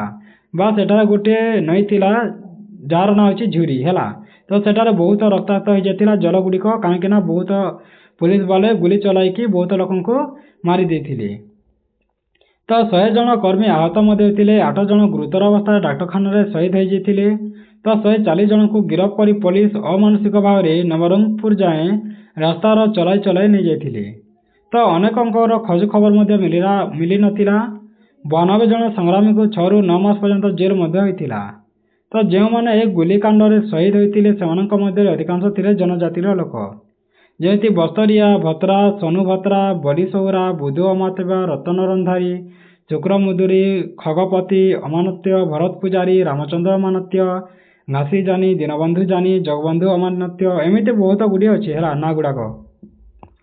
ତ ଏମାନଙ୍କର ତ୍ୟାଗ ଓ ବଳିଦାନ ପାଇଁ ସେଠାରେ ଆଜି ଠିଆ ହୋଇଛି ଭବ୍ୟ ଶହୀଦ ମିନାର ହେଲା। ତ ଏମିତି ବହୁତ ଗୁଡ଼ିଏ ଜନଜାତି ଲୋକ ସେଇଥିରେ ଶହୀଦ ହୋଇଥିଲେ, ସେଇଥିପାଇଁ ବହୁତ ଏଠାରେ ଗୋଟିଏ ଶହୀଦ ବଳିକି ଗୋଟିଏ ଶ୍ରଦ୍ଧାଞ୍ଜଳି ଦିଆଯାଇଥାଏ ହେଲା, ବା ଶହୀଦ ମିନାର ଏଠାରେ ଗୋଟିଏ ତିଆରି କରାଯାଇଛି। ଆଉ ସେଠାରେ ପ୍ରତିବର୍ଷ ରାଷ୍ଟ୍ରସ୍ତରୀୟ ଶହୀଦ ଶ୍ରଦ୍ଧାଞ୍ଜଳି କାର୍ଯ୍ୟକ୍ରମ ମଧ୍ୟ ଅନୁଷ୍ଠିତ ହୋଇଥାଏ। ତାପରେ ଆର୍ଥିକ ଶୋଷଣ ବିରୋଧରେ କୃଷକମାନେ କିପରି ଭାବରେ ସଂଗ୍ରାମ କରିଥିଲେ ତା ବିଷୟରେ ମଧ୍ୟ ଜାଣିବା। ତ ବିନା ଦୁର୍ଭିକ୍ଷରେ ମଧ୍ୟ କୃଷକମାନେ ଅନ୍ୟାୟ ବ୍ରିଟିଶ ରାଜସ୍ୱ ସଂଗ୍ରହ ଶିକାର ହୋଇଥିଲେ। ତ କୃଷକମାନେ ବହୁତ ଗୁଡ଼ିଏ କଣ କରୁଥିଲେ, ଇଂରେଜମାନେ ବହୁତ ଟିକସ ଲଗାଉଥିଲେ ହେଲା ବା କର ଲଗାଉଥିଲେ, ଯାହାଦ୍ୱାରା ବହୁତ ପଇସା ତାଙ୍କର ସରିଯାଉଥିଲା। ସେ ସମୟର ମହାଜନ କିମ୍ବା ନୂତନ ଜମିଦାରମାନେ ସେମାନେ ଜମି ହରାଉଥିଲେ ବା ଯେତିକି ବି ଲୋକ ଥିଲେ ତାଙ୍କର ଜମି ହରାଇ ଯାଉଥିଲେ ବା ଇଂରେଜମାନେ ସେଇଟାକୁ କବ୍ଜା କରି ନେଇଯାଉଥିଲେ ତାଙ୍କ ଜମିକୁ। ତ ନୀଳ ଚାଷ ବିଦ୍ରୋହ ମଧ୍ୟ ହୋଇଥିଲା, ଯାହା 1859 ରୁ 1862 ମଧ୍ୟରେ ହୋଇଥିଲା। ତ ୟୁରୋପୀୟ ବଗିଚାର ଲୋକମାନେ ମଧ୍ୟ ବଙ୍ଗର ଉତ୍ତର ଭାଗରେ ଚାଷୀମାନଙ୍କୁ ଖାଦ୍ୟଶସ୍ୟ ଚାଷ ପରିତ୍ୟାଗ କରିବା ପାଇଁ ଓ ଲାଭଜନକ ନୀଳ ଚାଷ କରିବାକୁ ବାଧ୍ୟ କରିଥିଲେ, କାରଣ ସେତେବେଳେ ୟୁରୋପରେ ନୀଳ ରଙ୍ଗର ବହୁତ ଚାହିଦା ଥିଲା। ତ ଯେମିତି ଚାହୁଁଥିଲେ ଇଂରେଜମାନେ ସେମିତି ଚାଷୀମାନଙ୍କୁ ବହୁତ ହଇରାଣ କରୁଥିଲେ ହେଲା। ଚାଷୀଠୁ ବ୍ୟବସାୟ ପର୍ଯ୍ୟନ୍ତ ସମସ୍ତ ପ୍ରଚୁର ପରିମାଣରେ ଲାଭ ପାଉଥିଲେ, ହେଲେ କୃଷକମାନେ ମଧ୍ୟ ସେଠାରୁ ବାଦ ପାଉଥିଲେ, କାହିଁକିନା ଯେଉଁମାନେ ଚାଷ ବେଲେ ଯେଉଁମାନେ ବିଜନେସ୍ କରୁଥିଲେ ହେଲା ସେମାନେ ତ ଫାଇଦା ପାଉଥିଲେ, ଯେଉଁମାନେ ରୋଜଗାର କରୁଥିଲେ, ହେଲେ ଯେଉଁମାନେ ଚାଷୀ କରୁଥିଲେ ସେମାନେ ଫାଇଦା ପାଉନଥିଲେ। କେବଳ କିଛି ଅର୍ଥ ରୋଜଗାର କରୁ କରୁ ଋଣ ଜନ୍ତାରେ ସେମାନେ ଫସି ଯାଉଥିଲେ। ତ କାହିଁକିନା ଚାଷ ତ ଏମିତି ହୁଏନି, ବହୁତ ଟଙ୍କା ଲାଗିଥାଏ ଚାଷ କରିବା ପାଇଁ। ତ ସେ ଚାଷ କରିବା ପାଇଁ ଯେଉଁ ଋଣ ନେଉଥିଲେ ସେଇ ଋଣରେ ହିଁ ଚାଷୀମାନେ ଫସି ଯାଉଥିଲେ। ଯେତେବେଳେ ସେମାନେ ନୀଳ ଚାଷ କରିବାକୁ ମନା କଲେ ସେତେବେଳେ ଇଂରେଜମାନେ ଜେଲ ଦଣ୍ଡ ହୋଇଥିଲା, ଲୋକମାନଙ୍କୁ ଜେଲରେ ଭରି ଦେଉଥିଲେ ଓ ନିର୍ଯାତନା ମଧ୍ୟ ଭୋଗିବାକୁ ପଡ଼ୁଥିଲା। ଆଉ ସେମାନେ ତାଙ୍କର ଯଦି ଚାଷ ଭଲ ଭାବରେ କରିପାରୁନଥିଲେ ତାହେଲେ ତାଙ୍କ ନିଜ ଘର ଗୁଡ଼ାକ ତାଙ୍କ ଜମି ଗୁଡ଼ାକ ହରାଇବାକୁ ପଡ଼ୁଥିଲା। ସେମାନଙ୍କ ସଂଗ୍ରାମ ମୁଖ୍ୟତଃ ବଗିଚା ମାଲିକଙ୍କ ବିରୋଧରେ ହିଁ ଥିଲା, ଯେଉଁମାନେ କୃଷକମାନଙ୍କ ଉପରେ ଆକ୍ରମଣ କରିବା ପାଇଁ ଭଡ଼ାଟିଆ ସୈନିକମାନଙ୍କୁ ମଧ୍ୟ ନିଯୁକ୍ତି ଦେଉଥିଲେ। ଆଉ ସେ ଭଡ଼ାଟିଆ ସୈନିକମାନେ ବହୁତ କୃଷକମାନଙ୍କୁ ଶୋଷଣ ମଧ୍ୟ କରୁଥିଲେ। ତାପରେ ଭାରତୀୟ ସ୍ୱାଧୀନତା ସଂଗ୍ରାମର ପ୍ରଥମ ବିଦ୍ରୋହ ବିଷୟରେ ଜାଣିବା, ଯାହାକୁ ଆମେ ଓଡ଼ିଶାର ପାଇକ ସଂଗ୍ରାମ ବୋଲି କହିଥାଉ। ତ ଭାରତରେ ସ୍ୱାଧୀନତା ସଂଗ୍ରାମ ଆଗରୁ ଓଡ଼ିଶାରେ ପାଇକମାନଙ୍କର ସଂଗ୍ରାମର କାହାଣୀ ଏକ ଗୌରବମୟ ଅଧ୍ୟାୟ ଥିଲା, କାହିଁକିନା ପ୍ରଥମେ ଓଡ଼ିଶାରେ ହିଁ ପାଇକ ବିଦ୍ରୋହ ହୋଇଥିଲା, ତାପରେ ଜାଣି ଭାରତରେ ସ୍ୱାଧୀନତା ସଂଗ୍ରାମ ଗୁଡ଼ିକ ହେଲା। ଏହି ସଂଗ୍ରାମ ଥିଲା ପୂର୍ବ ଭାରତର ଇଷ୍ଟ ଇଣ୍ଡିଆ କମ୍ପାନୀର ଅତ୍ୟାଚାର ଶାସନରୁ ମୁକ୍ତ ପାଇବା ପାଇଁ ବା ତାଙ୍କ ବିରୋଧରେ କରାଯାଇଥିଲା। ଇଂରେଜମାନେ ସାରା ଦେଶକୁ ଅଧିକାର କରିବା ପରେ ତାଙ୍କର ନଜର ପଡ଼ିଥିଲା ଓଡ଼ିଶା ଉପରେ। ତ ଯେତେବେଳେ ଓଡ଼ିଶା କହିଲେ ଘୁମୁସର, ପାରଳାଖେମୁଣ୍ଡି, ଖୋର୍ଦ୍ଧା, ପୁରୀ, କଟକ, ବାଲେଶ୍ୱର ଏସବୁ ଅଞ୍ଚଳକୁ ବୁଝାଯାଉଥିଲା। ତ ଓଡ଼ିଶା ଅଧିକାର ପରେ ଏଠାରେ ଇଂରେଜ ଶାସନ ପ୍ରତିଷ୍ଠା ଓ ଇଂରେଜ ଶକ୍ତିର ବୃଦ୍ଧି ମଧ୍ୟ ପାଇଥିଲା। ତ ଓଡ଼ିଆ ଜାତିର ମଉଡ଼ମଣି ଶ୍ରୀ ଜଗନ୍ନାଥ ମନ୍ଦିର ଠାକୁର ରାଜାଙ୍କୁ ନିୟନ୍ତ୍ରିତ କରିବା ପାଇଁ ଷଡ଼ଯନ୍ତ୍ର କରିଥିଲେ ଇଂରେଜମାନେ। ତ ଶ୍ରୀ ଜଗନ୍ନାଥ ମନ୍ଦିର ପରିଚାଳନା ଭାର ନିଜ ହାତକୁ ନେଇଥିଲେ ଇଂରେଜମାନେ। ଏଥିରେ ସନ୍ଦେହ ପ୍ରକାଶ କରି ନାବାଲକ ଠାକୁର ରାଜା ମୁକୁନ୍ଦ ଦେବ କଣ କରିଥିଲେ, 2000 ପାଇକ ସେନାଙ୍କ ସହ ପ୍ରଧାନ ସେନାପତି ଓ ଦେୱାନ ଜୟକୃଷ୍ଣ ରାଜଗୁରୁ, ଯାହାକୁ ଆମେ ଜୟରାଜଗୁରୁ କହିଥାଉ, ତାଙ୍କୁ ପଠାଇଥିଲେ କ'ଣ କରିବା ପାଇଁ? 1804 ଖ୍ରୀଷ୍ଟାବ୍ଦରେ ମାର୍ଚ୍ଚ ମାସରେ ପଠାଇଥିଲେ ଯୁଦ୍ଧ କରିବା ପାଇଁ। ହାରକୋର୍ଟ ସାହେବଙ୍କ ନିକଟରେ ସେ 3ଟି ମୁଖ୍ୟ ଦାବି ରଖିଥିଲେ, ଯେପରି 50,000 ଟଙ୍କା ଦେବାର ପ୍ରତିଶ୍ରୁତି ରଖିଥାନ୍ତି ଓ ଖୋର୍ଦ୍ଧାର ବାର୍ଷିକ ପେସ୍କସ୍ ଭାର କମାନ୍ତୁ ବୋଲି କହିଥିଲେ। ଆଉ ରାହାଙ୍ଗା ଓ ଲେମ୍ବାଇ ସମେତ 4ଟି ମହଲକୁ ଖୋର୍ଦ୍ଧାକୁ ପ୍ରତ୍ୟାର୍ପଣ କରାଯାଉ ବୋଲି ସେମାନେ କହିଥିଲେ। ବେଲେ ଏଇଟା 3ଟା ଡିମାଣ୍ଡ କରିଥିଲେ ଇଂରେଜମାନଙ୍କୁ। ତ ଜୟରାଜଗୁରୁଙ୍କ ପ୍ରଥମ ଦାବିକୁ ହାଇକୋର୍ଟ ଗ୍ରହଣ କରିଥିଲେ, ହେଁ ସେହି ଅଞ୍ଚଳକୁ ଫେରାଇବା ବଦଳରେ ସେ ପୁରୀ ଖୋର୍ଦ୍ଧା ଅଧିକାର କରିବା ପାଇଁ ବାଧ୍ୟ ହୋଇନଥିଲେ। ଫଳରେ ଏକଥା ଜାଣିପାରି ଜୟରାଜଗୁରୁ ନେତୃତ୍ୱରେ ଗଜପତି ନିଜର ସେନାବାହିନୀର ଶକ୍ତି ବୃଦ୍ଧି କରିବାରେ ଲାଗିଲେ, କାହିଁକି ନା ହାଇକୋର୍ଟ ମନା କରିଦେଇଥିଲେ। ତ କିଛି ମରହଟ୍ଟା ସର୍ଦ୍ଦାରଙ୍କୁ ସୈନ୍ୟବାହିନୀର ନିଯୁକ୍ତି କରିବା ସହ ନାଗପୁର ରାଜାଙ୍କ ସହ ଗୁପ୍ତ ମନ୍ତ୍ରଣା ମଧ୍ୟ କରିଥିଲେ ବା ନାଗପୁର ରାଜାଙ୍କ ସହିତ କଥାବାର୍ତ୍ତା ହୋଇଥିଲେ। ତାପରେ ମରହଟ୍ଟା ସନ୍ନ୍ୟାସୀ ଶମ୍ଭୁ ଭାରତୀଙ୍କୁ ସାହାଯ୍ୟ ମଧ୍ୟ କରିଥିଲେ। ତ ଏହାପରେ କ'ଣ ହୋଇଥିଲା? ଗଡ଼ଜାତ ରାଜ୍ୟର ରାଜାମାନଙ୍କୁ ନିଜ ନିୟନ୍ତ୍ରଣ ରଖିବା ପାଇଁ ଇଂରେଜ ସରକାର ବହୁତ ଚେଷ୍ଟା କରୁଥିଲେ ଆଉ ସେ ଚୁକ୍ତିପତ୍ର ମଧ୍ୟ ପ୍ରସ୍ତୁତ କରୁଥିଲେ ବା ସବୁ ରାଜ୍ୟକୁ ସେ କବ୍ଜା କରିବା ପାଇଁ ଚାହୁଁଥିଲେ ଇଂରେଜ ସରକାର। ଏବଂ ନିଃସର୍ତ୍ତରେ ପ୍ରୟାସକୁ ରାଜା ଏହାକୁ ଗ୍ରହଣ ମଧ୍ୟ କରିଥିଲେ, କାହିଁକି ନା ରାଜାମାନେ ଯୁଦ୍ଧ କରିପାରୁନଥିଲେ ଇଂରେଜମାନଙ୍କୁ, ସେଇଥିପାଇଁ ତାଙ୍କ ରାଜ୍ୟ ଦେବାକୁ ବାଧ୍ୟ ହୋଇଯାଉଥିଲେ। ବହୁ ବାଦ ବିବାଦ ପରେ ଯଦିଓ ସେ ସ୍ୱୀକାର ମଧ୍ୟ କରିଥିଲେ, ହେଲେ ନିଜ ନିରାପତ୍ତା ପାଇଁ ସୈନ୍ୟବଳ ବଢ଼ାଇ ଚାଲିଥିଲେ। ତ ସେ ଧୀରେ ଧୀରେ କରି ତାଙ୍କର ସୈନ୍ୟବଳ ବଢ଼ାଇବାରେ ଲାଗିଥିଲେ ଯୁଦ୍ଧ କରିବା ପାଇଁ। ଆଉ ଏହା ଭିତରେ ହାଇକୋର୍ଟ ବାରବାଟୀ ଦୁର୍ଗ ମଧ୍ୟ ଅଧିକାର ପରେ ଇଂରେଜ ଓ ଗଜପତିଙ୍କ ମଧ୍ୟରେ ତିକ୍ତତା ବଢ଼ିଲା। ଯେତେବେଳେ ହାଇକୋର୍ଟ କହିଦେଲେ ଯେ ବାରବାଟୀ ଦୁର୍ଗ ଇଂରେଜମାନଙ୍କ ଅଧୀନରେ ରହିବ, ତାପରେ ଇଂରେଜ ଓ ଗଜପତିଙ୍କ ଭିତରେ ବହୁତ ଯୁଦ୍ଧ ହେବାରେ ଲାଗି ପଡ଼ିଲେ। କାଳେ ବିଳମ୍ବ କଲେ ଅନ୍ୟ ଗଡ଼ଜାତ ରାଜାମାନେ ଗଜପତିଙ୍କୁ ସମର୍ଥନ କରିବେ, ସେ ଭାବରେ ଖୋର୍ଦ୍ଧା ଉପରେ ସାମରିକ ଆକ୍ରମଣ କରିବାକୁ ପ୍ରସ୍ତୁତ ମଧ୍ୟ ହୋଇଥିଲେ, କାହିଁକି ନା ଗୋଟିଏ ପରେ ଗୋଟିଏ ରାଜାକୁ ସେମାନେ ହରାଇ ଚାଲିଛନ୍ତି। ସେଇଥିପାଇଁ ଭାରତର ବା ଓଡ଼ିଶାର ଲୋକମାନେ ମଧ୍ୟ କ'ଣ ହୋଇଥିଲେ? ଯୁଦ୍ଧ କରିବା ପାଇଁ ଲାଗି ପଡ଼ିଲେ। ଭାରତର ବଡ଼ଲାଟ ଲର୍ଡ ୱେଲସେଲିଙ୍କ ନେତୃତ୍ୱରେ ସମର୍ଥନରେ ଏଥିରେ ନଥିଲା। ତ ଭାରତର ବଡ଼ଲାଟ ହେଇକି ଯିଏ ଆସିଥିଲେ ଲର୍ଡ ୱେଲସେଲି, ତାଙ୍କର ସମର୍ଥନ ଏଥିରେ ନଥିଲା। ଫଳରେ କ'ଣ ହେଲା? ହାଇକୋର୍ଟ କୂଟନୀତି ଅବଲମ୍ବନ କରି ମରହଟ୍ଟା ସନ୍ନ୍ୟାସୀ ଶମ୍ଭୁ ପ୍ରସାଦକୁ ବନ୍ଦୀ କରିଥିଲେ ଆଉ ଜୟରାଜଗୁରୁ କାର୍ଯ୍ୟରୁ ବହିଷ୍କାର ପାଇଁ ମଧ୍ୟ ଚାପ ମଧ୍ୟ ପକାଇଥିଲେ। ତ ତାହା ବିଫଳ ହେବାରୁ ହାଇକୋର୍ଟଙ୍କ ନିର୍ଦ୍ଦେଶରେ ପିପିଲିଠାରେ ଥିବା ଇଂରେଜ ସେନାପତି କ୍ୟାପ୍ଟେନ୍ ହିକ୍ ଲେନ୍ କ'ଣ କରିଥିଲେ? 1804 ଖ୍ରୀଷ୍ଟାବ୍ଦରେ ନଭେମ୍ବର 22ରେ ଅଚାନକ ଖୋର୍ଦ୍ଧା ଆକ୍ରମଣ କରିଦେଇଥିଲେ ଓ ପାଇକ ସେନାବାହିନୀଙ୍କୁ ବିପର୍ଯ୍ୟୟ ମଧ୍ୟ କରିବାକୁ ପଡ଼ିଥିଲା। ବା ପାଇକ ବା ଖୋର୍ଦ୍ଧା ଯେତେବେଳେ ଆକ୍ରମଣ କରିଥିଲେ, ପାଇକମାନେ ବା ପାଇକର ଯେଉଁମାନେ ସେନାପତିମାନେ ଥିଲେ ସେମାନେ ହାରିଯାଇଥିଲେ। ଏ ସମୟରେ ହାଇକୋର୍ଟ ବରୁଣେଇ ପାହାଡ଼ ଉପରେ ଥିବା ଦୁର୍ଗ ଉପରେ ଅତର୍କିତ ଆକ୍ରମଣ କରିଥିଲେ। 3 ସପ୍ତାହ ଯୁଦ୍ଧ ହୋଇଥିଲା। ବରୁଣେଇ ଦୁର୍ଗର ପତନ ମଧ୍ୟ ହୋଇଗଲା। ରାଜା ଅନୁଚରଙ୍କ ସହ ଆତ୍ମଗୋପନ କଲେ ଓ 1805 ଜାନୁଆରୀ 3 ତାରିଖରେ ଧରା ମଧ୍ୟ ପଡ଼ିଲେ। ବା ଆମର ରାଜା ଯିଏ ଥିଲେ ସେ ଇଂରେଜମାନଙ୍କ ବିରୋଧରେ ଯେଉଁଟା ଯୁଦ୍ଧ କରିଥିଲେ ସେ ଧରା ପଡ଼ିଥିଲେ। ତାଙ୍କୁ ପ୍ରଥମେ କଟକ ପରେ ମେଦିନୀପୁର ଜେଲକୁ ପଠାଇଥିଲେ ଇଂରେଜମାନେ। ତାପରେ ବିଷ୍ଣୁପୁର, ହରିପୁର, ମରିଚପୁର, କୁଜଙ୍ଗ, କନିକାର ରାଜାମାନେ ମଧ୍ୟ ଗଜପତିକୁ ସାହାଯ୍ୟ କରିବା ପାଇଁ ପାଇଥିବାରୁ ଦଣ୍ଡ ପାଇଥିଲେ, କାହିଁକି ନା ଗୋଟିଏ ରାଜାଙ୍କ ବିରୁଦ୍ଧରେ ଇଂରେଜମାନେ ଯୁଦ୍ଧ କରିଥିଲେ, ଯାହାଦ୍ୱାରା ଆଉ ରାଜା ମଧ୍ୟ ଡରିଗଲେ ଯେ କାଳେ ଇଂରେଜମାନେ ଆମ ରାଜାକୁ ବି ତାଙ୍କ ସହିତ ମିଶାଇ ଦେବ। ସେଇଥିପାଇଁ ବହୁତ ରାଜାମାନେ ମଧ୍ୟ ସମର୍ଥନ କରିଥିଲେ, ଯାହାଦ୍ୱାରା ସେମାନେ ମଧ୍ୟ ଯେଉଁଟା ଦଣ୍ଡ ମଧ୍ୟ ପାଇଥିଲେ। ହେଲା, ଗଜପତି ରାଜାଙ୍କୁ ସାହାଯ୍ୟ କରିବାରେ ଦଣ୍ଡ ପାଇଥିଲେ ବହୁତ ରାଜାମାନେ। ଯଦିଓ 1807ରେ ରାଜା ମୁକ୍ତି ପାଇଥିଲେ, ହେଲେ କେବଳ ନାମକୁ ମାତ୍ର ଠାକୁର ରାଜା ଭାବେ ରହିଥିଲେ। ତ ଖୋର୍ଦ୍ଧା ରାଜ୍ୟ ଇଂରେଜ ଅଧୀନରେ ହିଁ ରହିଗଲା। ଆଉ ଫ୍ଲେଚର ହେଲେ ଖୋର୍ଦ୍ଧାର ସର୍ବେସର୍ବା। ତ ମେଜର ଫ୍ଲେଚର ଗୋଟିଏ ଥିଲେ ଇଂରେଜର ଗୋଟିଏ ସୈନ୍ୟ, ସେ ହିଁ ଖୋର୍ଦ୍ଧାରେ ରାଜ କଲେ ବା ରାଜା ହେଲେ। ଆଉ ଆମ ଓଡ଼ିଶାର ରାଜାମାନଙ୍କୁ ବନ୍ଦୀ କରି ରଖିଥିଲେ। ତ ମଧ୍ୟଯୁଗୀୟ ଓଡ଼ିଶାରେ ପାଇକ ନାମରେ ଏକ କୃଷକ ସୈନିକ ଶ୍ରେଣୀ ରାଜାଙ୍କ ଶକ୍ତି ବୃଦ୍ଧିରେ ସାହାଯ୍ୟ ମଧ୍ୟ କରିଥିଲେ। ପାଇକ ବୋଲି ଗୋଟିଏ କୃଷକ ସୈନ୍ୟ ଥିଲେ, ସେମାନେ ହିଁ ପାଇକର ରାଜାମାନଙ୍କୁ ବା ପାଇକ ସୈନ୍ୟ ଶ୍ରେଣୀର ରାଜାଙ୍କୁ ଶକ୍ତି ବୃଦ୍ଧି କରିବାରେ ସାହାଯ୍ୟ କରିଥିଲେ। ତ ରାଜା ଓ ସାମନ୍ତଙ୍କ ଅଧୀନରେ ନିଷ୍ପକ ବା ଯେଉଁଟା ଜମି ଓ ଜାଗିରି ଥିଲା ସବୁ ଲାଭ କରି କୃଷି କାର୍ଯ୍ୟ ସହ ଯୁଦ୍ଧ ବେଳେ ଦକ୍ଷ ସୈନ୍ୟ ଭାବେ ଯୁଦ୍ଧ କ୍ଷେତ୍ରରେ ନିଜ ପରାକ୍ରମ ପାଇଁ ପ୍ରସିଦ୍ଧି ଲାଭ କରିଥିଲେ। ତ ପାଇକ ବେଲେ କିଏ ପ୍ରଥମେ ମୁଁ ତୁମକୁ ଭଲ ଭାବରେ ବୁଝେଇ ଦେଉଛି। ପାଇକ ବେଲେ ଏମିତି ଗୋଟିଏ କୃଷକ ସୈନ୍ୟ ଥିଲେ, ହେଲା, ବା ସେମାନେ କୃଷି କାମ କରୁଥିଲେ, ଯାହାକୁ ଆମେ ପାଇକ କହିଥାଉ। ତ ଯେତେବେଳେ ସେମାନେ ତାଙ୍କର ଟାଇମ୍ ଆସିଯାଇଥାଏ ସେମାନେ କୃଷକ କାମ କରିଥାନ୍ତି ଆଉ ଯେତେବେଳେ ତାଙ୍କୁ ରାଜା କହିଥାନ୍ତି ସେତେବେଳେ ସେମାନେ ସୈନ୍ୟ ରୂପେ ସେମାନେ ଯୁଦ୍ଧ ମଧ୍ୟ କରିଯାଇଥାନ୍ତି। ତ ତାଙ୍କର ଦୁଇଟି କାମ ଥିଲା ହେଲା, ଗୋଟିଏ ତ ସେମାନେ କୃଷକ କହିଥାନ୍ତି ପାଇକମାନେ, ଆଉ ଯେତେବେଳେ ସେମାନଙ୍କୁ ଯଦି କିଛି ଯୁଦ୍ଧ କରିବାକୁ ଯାଇଥାନ୍ତି ତାହେଲେ ସେମାନେ ସୈନିକ ହିସାବରେ ଯାଇଥାନ୍ତି। ତ ତାହାକୁ ଆମେ ପାଇକ ବା ପାଇକ ସୈନିକ ବୋଲି କହିଥାଉ। ତ ଯେତେବେଳେ ଯୁଦ୍ଧ କରିବାକୁ ଯାଇଥାନ୍ତି ପାଇକମାନେ ସେମାନେ ସୈନିକ ହିସାବରେ ଯାଇଥାନ୍ତି ଆଉ ସୈନିକ ହିସାବରେ ଯେତେବେଳେ ନଥାନ୍ତି ସେତେବେଳେ ତାଙ୍କର କୃଷକ କାମ କରିଥାନ୍ତି। ତ ସେଠାରେ ହିଁ ରାଜାଙ୍କର ଶକ୍ତି ବୃଦ୍ଧି ପାଉଥିଲା କାହିଁକି ନା ଏମାନେ ସବୁ ସାହାଯ୍ୟ କରୁଥିଲେ ପାଇକମାନେ। ତ ରାଜା ବା ସାମନ୍ତଙ୍କ ଅଧୀନରେ ନିଷ୍କର ଜମି ଜାଗିରି ଲାଭ କରି କୃଷି କାର୍ଯ୍ୟ ସହ ଯୁଦ୍ଧ ବେଳେ ଦକ୍ଷ ସୈନିକ ଭାବେ ଯୁଦ୍ଧ କ୍ଷେତ୍ରରେ ନିଜ ପରାକ୍ରମ ପାଇଁ ପ୍ରସିଦ୍ଧ ଲାଭ କରିଥିଲେ। ସେମାନେ ତାଙ୍କ ସମୟରେ ସେମାନେ କୃଷକ କାମ କରୁଥିଲେ ଆଉ ଯେତେବେଳେ ଯୁଦ୍ଧ କରିବାର ଥାଏ ତାହେଲେ ସେମାନେ ଯୁଦ୍ଧ କରିବାକୁ ଯାଉଥିଲେ। କିଏ? ପାଇକମାନେ। ସେମାନେ ଧନୁଷ ଖଣ୍ଡା ପରେ ବନ୍ଧୁକ ଚାଳନା ମଧ୍ୟ ଶିଖି ଯାଇଥିଲେ। ତାଙ୍କ ଶରୀର ତେଲ ଓ ହଳଦୀ ରଞ୍ଜିତ ଥିଲା। ବ୍ୟାଘ୍ର ଚର୍ମ ପରିହିତ ବିଶାଳ ବପୁ ବା ସେ ବ୍ୟାଘ୍ର ଚର୍ମ ସେମାନେ ପିନ୍ଧୁଥିଲେ।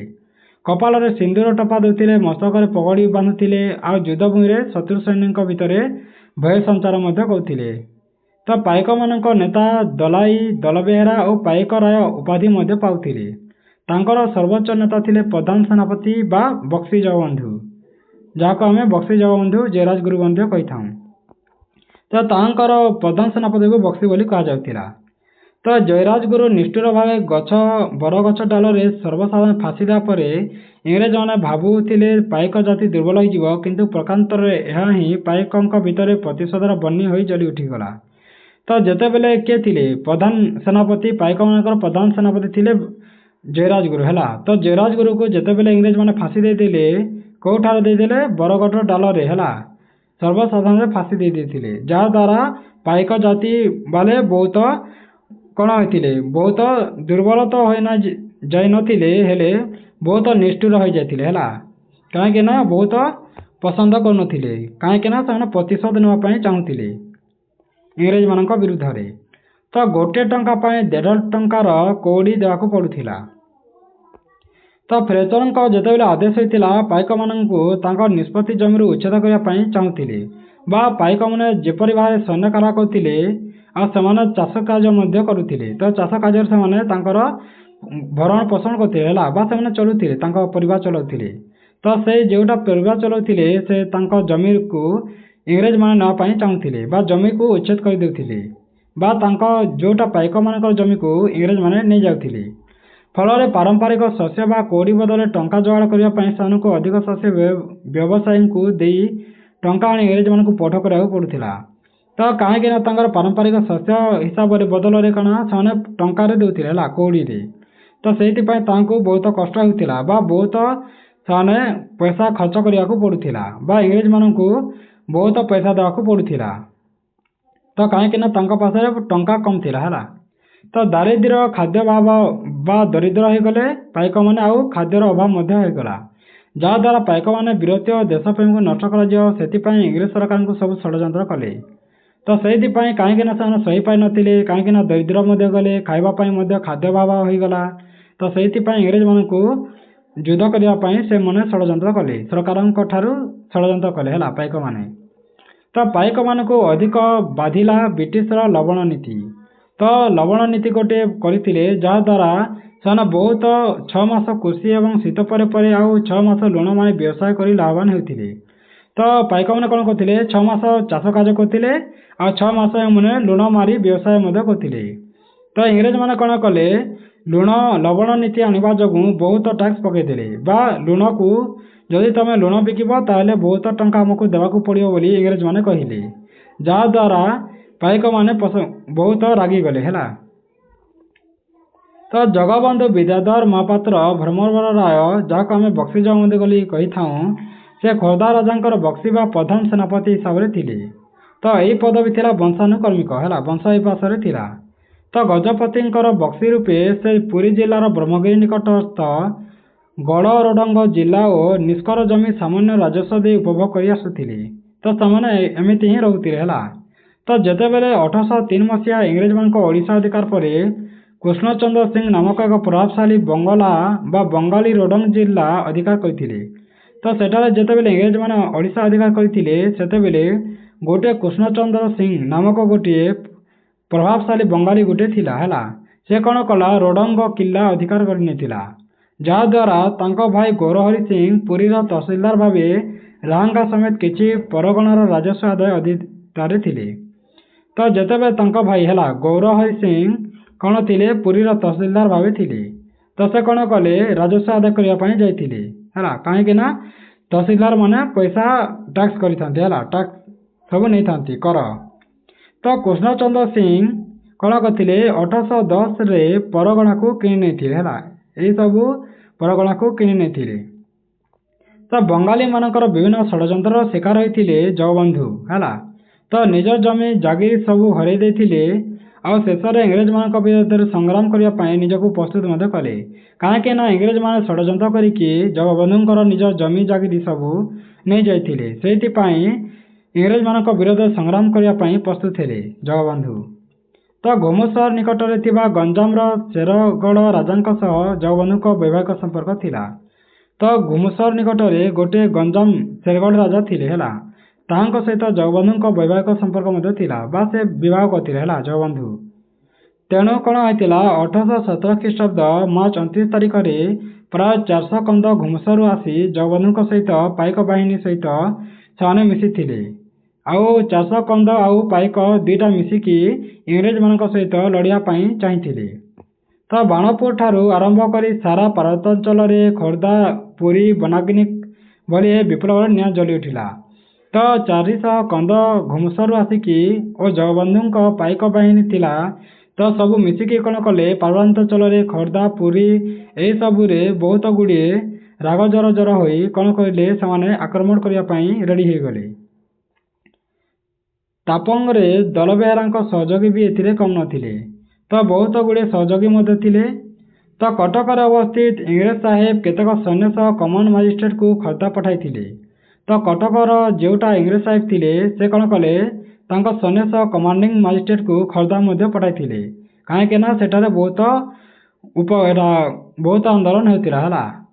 ତ ସେ କିନ୍ତୁ ଖୋର୍ଦ୍ଧାରେ ପହଞ୍ଚିଲା ଆଗରୁ କନ୍ଦ ଓ ପାଇକମାନେ ମିଶିକରି ସେଠାରେ କ'ଣ କରିଥିଲେ, ସରକାରୀ ଗୃହଗୁଡ଼ିକୁ ଧ୍ୱଂସ କରିଦେଇଥିଲେ, ବା ସବୁଠାରେ ସେମାନେ ଆଗ ଲଗାଇ ଦେଇଥିଲେ ହେଲା, ବା ଜୁଏରେ ତାଙ୍କୁ ହେରା କରିଦେଇଥିଲେ।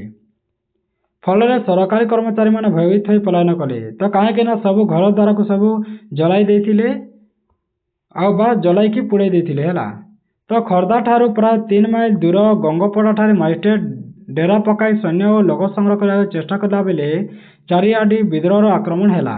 ତ ଯେତେବେଳେ ଗଙ୍ଗପଡ଼ାଠାରେ ମାଜିଷ୍ଟ୍ରେଟ ଆସିକି ଡେରା ପକାଇଥିଲେ ବା ରହିଥିଲେ, ସେତେବେଳେ ବହୁତ ବିଦ୍ରୋହୀମାନେ ଆସିକି ଆକ୍ରମଣ କରିଦେଇଥିଲେ ଓ ମାଜିଷ୍ଟ୍ରେଟ ସେଠାରେ ପ୍ରାଣ ବିକଳରେ ଖସି ଚାଲିଗଲେ। କାହିଁକି ନା ତାଙ୍କ ମାଜିଷ୍ଟ୍ରେଟ ତାଙ୍କ ପ୍ରାଣ ବଚାଇବା ଢଙ୍ଗରେ ସେ ଚାଲିଗଲେ। ଫଳରେ ଖୋର୍ଦ୍ଧାରେ ପାଇକମାନଙ୍କର ମନୋବଳ ବଢ଼ିଗଲା ଆଉ ସେମାନେ ଚାହିଁଲେ ଯେ ଆମେ ଇଂରେଜମାନଙ୍କୁ ମଧ୍ୟ ସେଠାରୁ ହଟାଇ ପାରିବା।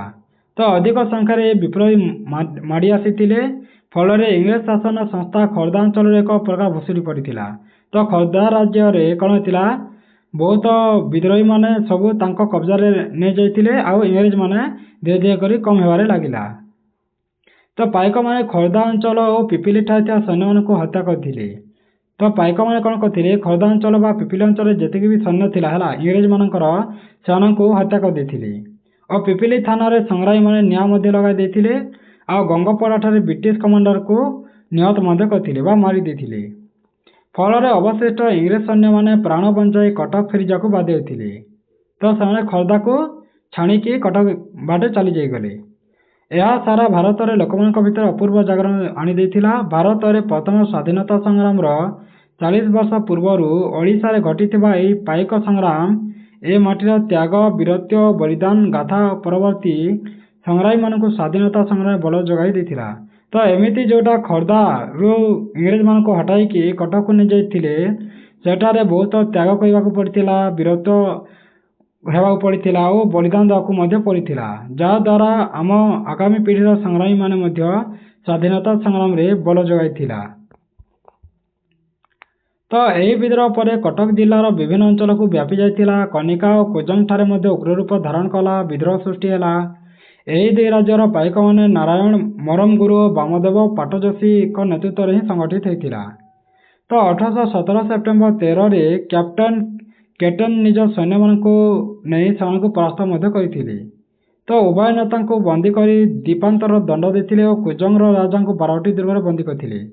ତ ବହୁତ କ'ଣ ହେଇଥିଲେ, ରାଗି ଯାଇକି ଇଂରେଜମାନେ କ'ଣ କଲେ, ପାଇକ ଦୁଇ ରାଜ୍ୟ ଯେଉଁଟା ଥିଲା ପାଇକମାନଙ୍କ ନାରାୟଣ ପରମଗୁରୁ ଓ ବାମଦେବ ପାଠ ଯୋଶୀଙ୍କ ନେତୃତ୍ୱରେ ଯେଉଁଟା ହୋଇଥିଲା, ସେତେବେଳେ 1817 ସେପ୍ଟେମ୍ବର 13ରେ କ୍ୟାପ୍ଟେନ୍ କେଟେନ୍ ନିଜ ସୈନ୍ୟଙ୍କୁ ବହୁତ ଗୁଡ଼ିଏ ଧରିକି ଆସିଥିଲେ ଆଉ ଉଭୟ ନେତାଙ୍କୁ ବନ୍ଦୀ ମଧ୍ୟ କରିଥିଲେ ଆଉ ସେମାନେ ଦଣ୍ଡ ମଧ୍ୟ ଦେଇଥିଲେ ଆଉ କୁଜଙ୍ଗ ରାଜାଙ୍କୁ 12ଟି ଦୁର୍ଗରେ ବନ୍ଦୀ ମଧ୍ୟ କରିଥିଲେ ବା ଆମ ସୈନ୍ୟମାନଙ୍କୁ ହରାଇ ଦେଇଥିଲେ ହେଲା।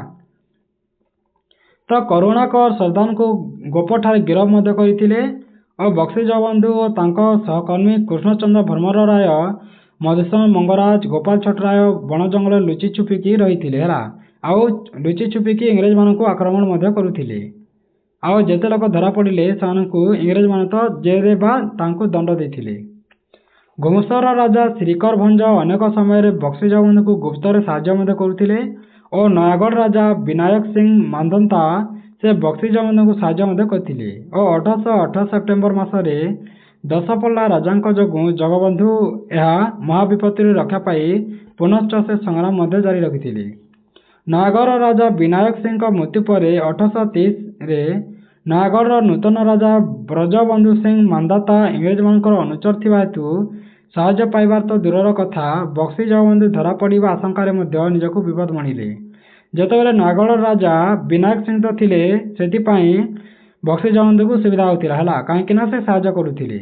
ହେଲେ ଯେତେବେଳେ ତାଙ୍କର ମୃତ୍ୟୁ ହୋଇଗଲା ବିନାୟକ ସିଂଙ୍କ, ସେତେବେଳେ ସେ ଇଂରାଜର ଗୋଟିଏ ଲୋକ ହେଲା ବା ଆମର ଏଇଟାର ହିଁ ଲୋକ ହିଁ ଥିଲେ, ହେଲେ ରାଜା ବ୍ରଜବନ୍ଧୁ ସିଂ ଏଇଟା ଇଂରେଜମାନଙ୍କର ଗୋଟିଏ ଗୁପ୍ତଚର ହିସାବରେ କାମ କରୁଥିଲେ ହେଲା। ତ ତାଙ୍କୁ ସେଠାରେ ଇଂରେଜମାନେ ରାଜା କରିଦେଲେ, ଯାହା ସାହାଯ୍ୟରେ ବକ୍ସି ଜଗବନ୍ଧୁଙ୍କୁ ଧରା ପଡ଼ିବା ପାଇଁ ତାଙ୍କୁ ବିପଦ ଆଶଙ୍କା ହେଲା, କାହିଁକିନା ଇଂରେଜମାନେ ହିଁ ବନେଇଥିଲେ ରାଜା ବ୍ରଜବନ୍ଧୁଙ୍କୁ ରାଜା ବନେଇଥିଲେ।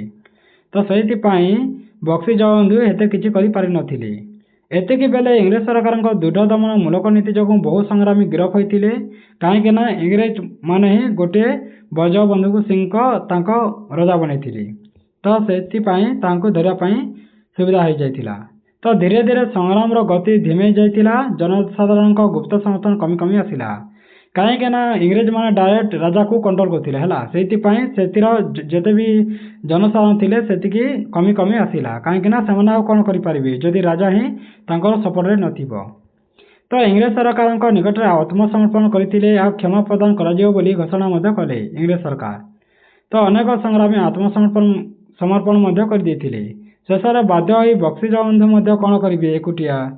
ତ 1825 ଖ୍ରୀଷ୍ଟାବ୍ଦ ମେ 27 ତାରିଖ ଦିନ କଟକରେ ସରକାରଙ୍କ ନିକଟରେ ଆତ୍ମସମର୍ପଣ କଲେ ଓ ଚୁକ୍ତିନାମାରେ ସ୍ୱାକ୍ଷର ମଧ୍ୟ କଲେ ଓ ମାସିକ 150 ଟଙ୍କା ପେନ୍ସନ୍ ମଧ୍ୟ ପାଉଥିଲେ ଇଂରେଜମାନଙ୍କ ଠାରୁ ଆଉ ନଜରବନ୍ଦୀରେ ରଖିଥିଲେ ଇଂରେଜମାନେ।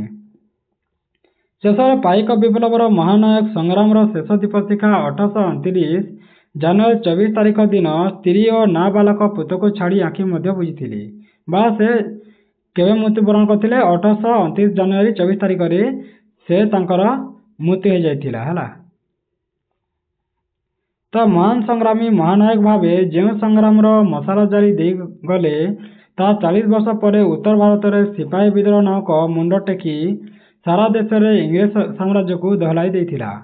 ଏହି ମାଟିର ତ୍ୟାଗ, ବୀରତ୍ୱ ଓ ବଳିଦାନର ରକ୍ତାକ୍ତ କାହାଣୀ ଆଜି ବି ଏ ଜାତିର ପ୍ରାଣରେ ସବୁ ଆମେ ଏବେ ମଧ୍ୟ ସବୁ ମନେ ରଖିଛୁ ହେଲା।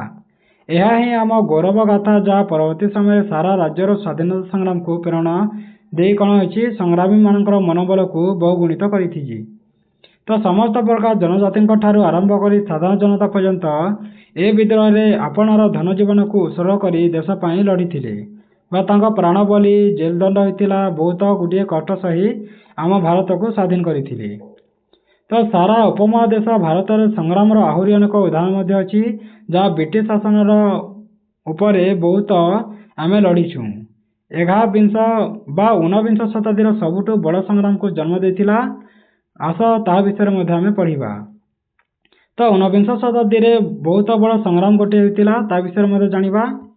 ତ 1857ର ମହାସଂଗ୍ରାମ ହୋଇଥିଲା। ତ ବ୍ରିଟିଶମାନେ ଉକ୍ତ ସଂଗ୍ରାମକୁ ସିପାହୀ ବିଦ୍ରୋହ ବୋଲି ମଧ୍ୟ କହିଥିଲେ ଆସ ସେ ବିଷୟରେ ଆମେ ମନେ ପକାଇବା ବା ଜାଣିବା। ତ ଦେଶ ସ୍ୱାଧୀନ ହେବା ପରେ ଐତିହାସିକମାନେ ସିପାହୀ ବିଦ୍ରୋହକୁ 1857 ମସିହାର ମହାନ ସଂଗ୍ରାମ ବୋଲି ମଧ୍ୟ ନାମିତ କରିଥିଲେ।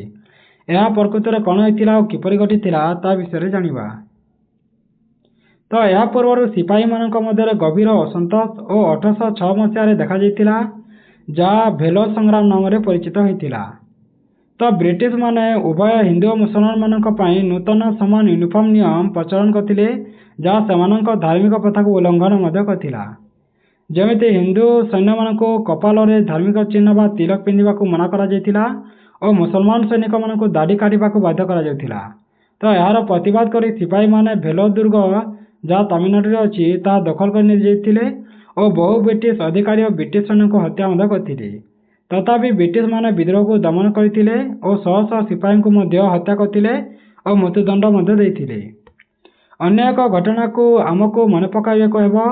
ସେ ସମୟର ଅଧିକାଂଶ ସିପାହୀ କୃଷି ପରିବାରରୁ ହିଁ ଆସିଥିଲେ, ଯେଉଁମାନେ ବ୍ରିଟିଶମାନଙ୍କର ଭୂ ରାଜସ୍ୱ ନୀତି ଯୋଗୁଁ ବହୁ କଷ୍ଟ ଭୋଗୁଥିଲେ। ସେମାନେ ଦଶନ୍ଧି ଦଶନ୍ଧି ଧରି ବଢ଼ୁଥିବା ଅସନ୍ତୋଷ ମଧ୍ୟ 1857 ମସିହାରେ ଉତ୍ତର ଓ ମଧ୍ୟ ଭାରତରେ ସୈନ୍ୟମାନଙ୍କ ଭିତରେ ଗୁଜବ ମଧ୍ୟ ବ୍ୟାପି ଯାଇଥିଲା ଯେ ରାଇଫଲ କାର୍ଟ୍ରିଜରେ ଗାଈ ଓ ଘୁଷୁରି ଚର୍ବି ଲଗାଯାଇଥିବାରୁ, ଯାହା ହିନ୍ଦୁ ଓ ମୁସଲମାନମାନେ ପସନ୍ଦ କରନ୍ତି ନାହିଁ ବା ତାଙ୍କ ଧର୍ମକୁ ଆଘାତ ଲାଗିଥାଏ, ତାହା ମଧ୍ୟ ଥିଲା। ସେମିତି ବାରାକପୁର ରେଜିମେଣ୍ଟର ସିପାହୀ ମଙ୍ଗଲ ପାଣ୍ଡେ ବ୍ରିଟିଶ ଅଧିକାରୀଙ୍କୁ ଆକ୍ରମଣ କରିଥିଲେ, ଯାହାଫଳରେ ଇଂରେଜମାନଙ୍କ ମଧ୍ୟରେ ବହୁତ ଭୟାନକ ଆକ୍ରମଣ ହୋଇଥିଲା। ଆଉ ତାଙ୍କ ମୃତ୍ୟୁଦଣ୍ଡ ଯେତେବେଳେ ମଙ୍ଗଲ ପାଣ୍ଡେଙ୍କୁ ଦିଆଯାଇଥିଲା, ସେତେବେଳେ ବହୁତ ଅସନ୍ତୋଷ ମଧ୍ୟ ସୃଷ୍ଟି ହୋଇଥିଲା। ମିରଟରେ ସେମାନଙ୍କ ମଧ୍ୟରୁ କିଛି ଲୋକ ସେମାନଙ୍କ ବ୍ରିଟିଶ ଅଧିକାରୀମାନଙ୍କୁ ହତ୍ୟା କରିଦେଇଥିଲେ, ଯାହାଦ୍ୱାରା ଦିଲ୍ଲୀ ଅଭିମୁଖ ଯାତ୍ରା କରିଥିଲେ, ଯେଉଁଠାରେ ସେମାନେ ବୃଦ୍ଧ ଓ ରାଜନୈତିକ ଭାବରେ ଶକ୍ତିହୀନ ମୋଗଲ ସମ୍ରାଟ ବାହାଦୁର ଶାହ ଜାଫରଙ୍କୁ ସେମାନଙ୍କ ନେତା ଭାବରେ ମଧ୍ୟ ଘୋଷଣା କରିଯାଇଥିଲେ। ତାଙ୍କର ସାମ୍ରାଜ୍ୟ ଦିଲ୍ଲୀର ଏକ ଛୋଟ ଅଞ୍ଚଳ ମଧ୍ୟ ସୀମିତ ଥିଲା, ତଥାପି ସାମରିକ ନିଷ୍ପତ୍ତି କମାଣ୍ଡରମାନେ ହିଁ ନେଉଥିଲେ। ତ ଏହି ବିଦ୍ରୋହ ଅତି ଶୀଘ୍ର ଉତ୍ତର ଓ ମଧ୍ୟ ଭାରତରେ ବ୍ୟାପି ଯାଇଥିଲା, କାହିଁକି ନା ସବୁଠାରେ ଇଂରେଜମାନେ ତାଙ୍କର ନିଜର ମନମାନି ହିଁ କରିଥାନ୍ତି ହେଲା। ତ କୌଣସି ରାଜା ପ୍ରଜା ଲୋକମାନଙ୍କୁ ମାନୁନଥିଲେ।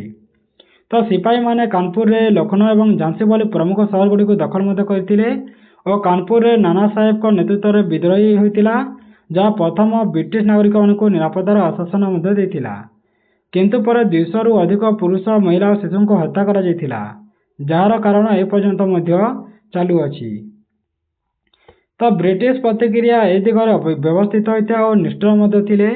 1857ରେ ଦିଲ୍ଲୀ ପୁନର୍ବାର ଦଖଲ କରିବା ସହିତ ବ୍ରିଟିଶ ସେନା ଘରେ ଘରେ ପଶି ଗଣହତ୍ୟା ମଧ୍ୟ କରିଥିଲା, ଲୋକମାନଙ୍କୁ ବହୁତ ଅତ୍ୟାଚାର ବା ହତ୍ୟା କରିଦେଇଥିଲା ଓ କାନପୁରରେ ସେମାନେ ଜନସାଧାରଣଙ୍କୁ ଆତଙ୍କ ସୃଷ୍ଟି କରିବା ପାଇଁ ଯୋଜନାବଦ୍ଧ ମଧ୍ୟ ବା ଗଣହତ୍ୟା ମଧ୍ୟ କରିଥିଲେ। କାନପୁରରେ ଏକ ଦୀର୍ଘ ଦଣ୍ଡମୂଳକ ଅଭିଯାନ ସ୍ୱରୂପ ସେମାନେ ବହୁ ଗାଁ ପୋଡ଼ି ଦେଇଥିଲେ, ଫସଲ ନଷ୍ଟ କରିଦେଇଥିଲେ, ଯାହାଫଳରେ ବିଦ୍ରୋହୀମାନେ ବହୁତ ମୃତ୍ୟୁବରଣ ମଧ୍ୟ କରିଥିଲେ ଓ ଅନେକ ବୀର ନେତା ଥିବା ସତ୍ତ୍ୱେ ମଧ୍ୟ କିଛି ଐତିହାସିକଙ୍କ ମତରେ ଏହି ମହାନ ସଂଗ୍ରାମ ବିଫଳ ହୋଇଥିଲା, କାରଣ ସିପାହୀଙ୍କ ମଧ୍ୟରେ ଦୃଢ଼ ମନୋବଳ ଥିଲା, ଏକତା ଓ ନିର୍ଦ୍ଦିଷ୍ଟ ଋଣନୀତିର ଅଭାବ ମଧ୍ୟ ଥିଲା।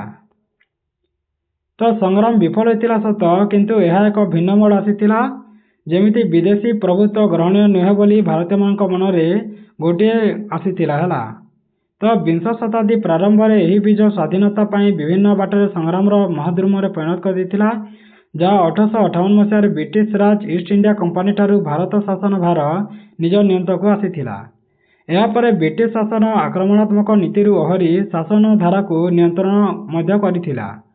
ତ ଭବିଷ୍ୟତରେ ଏଭଳି ସଂଘବଦ୍ଧ ପ୍ରତିରୋଧକୁ ରୋକିବା ପାଇଁ ବିଦେଶୀ ଶାସନ ଭାରତୀୟ ସେନାକୁ ପୁନଃସଂଗଠିତ ମଧ୍ୟ କରିଥିଲେ।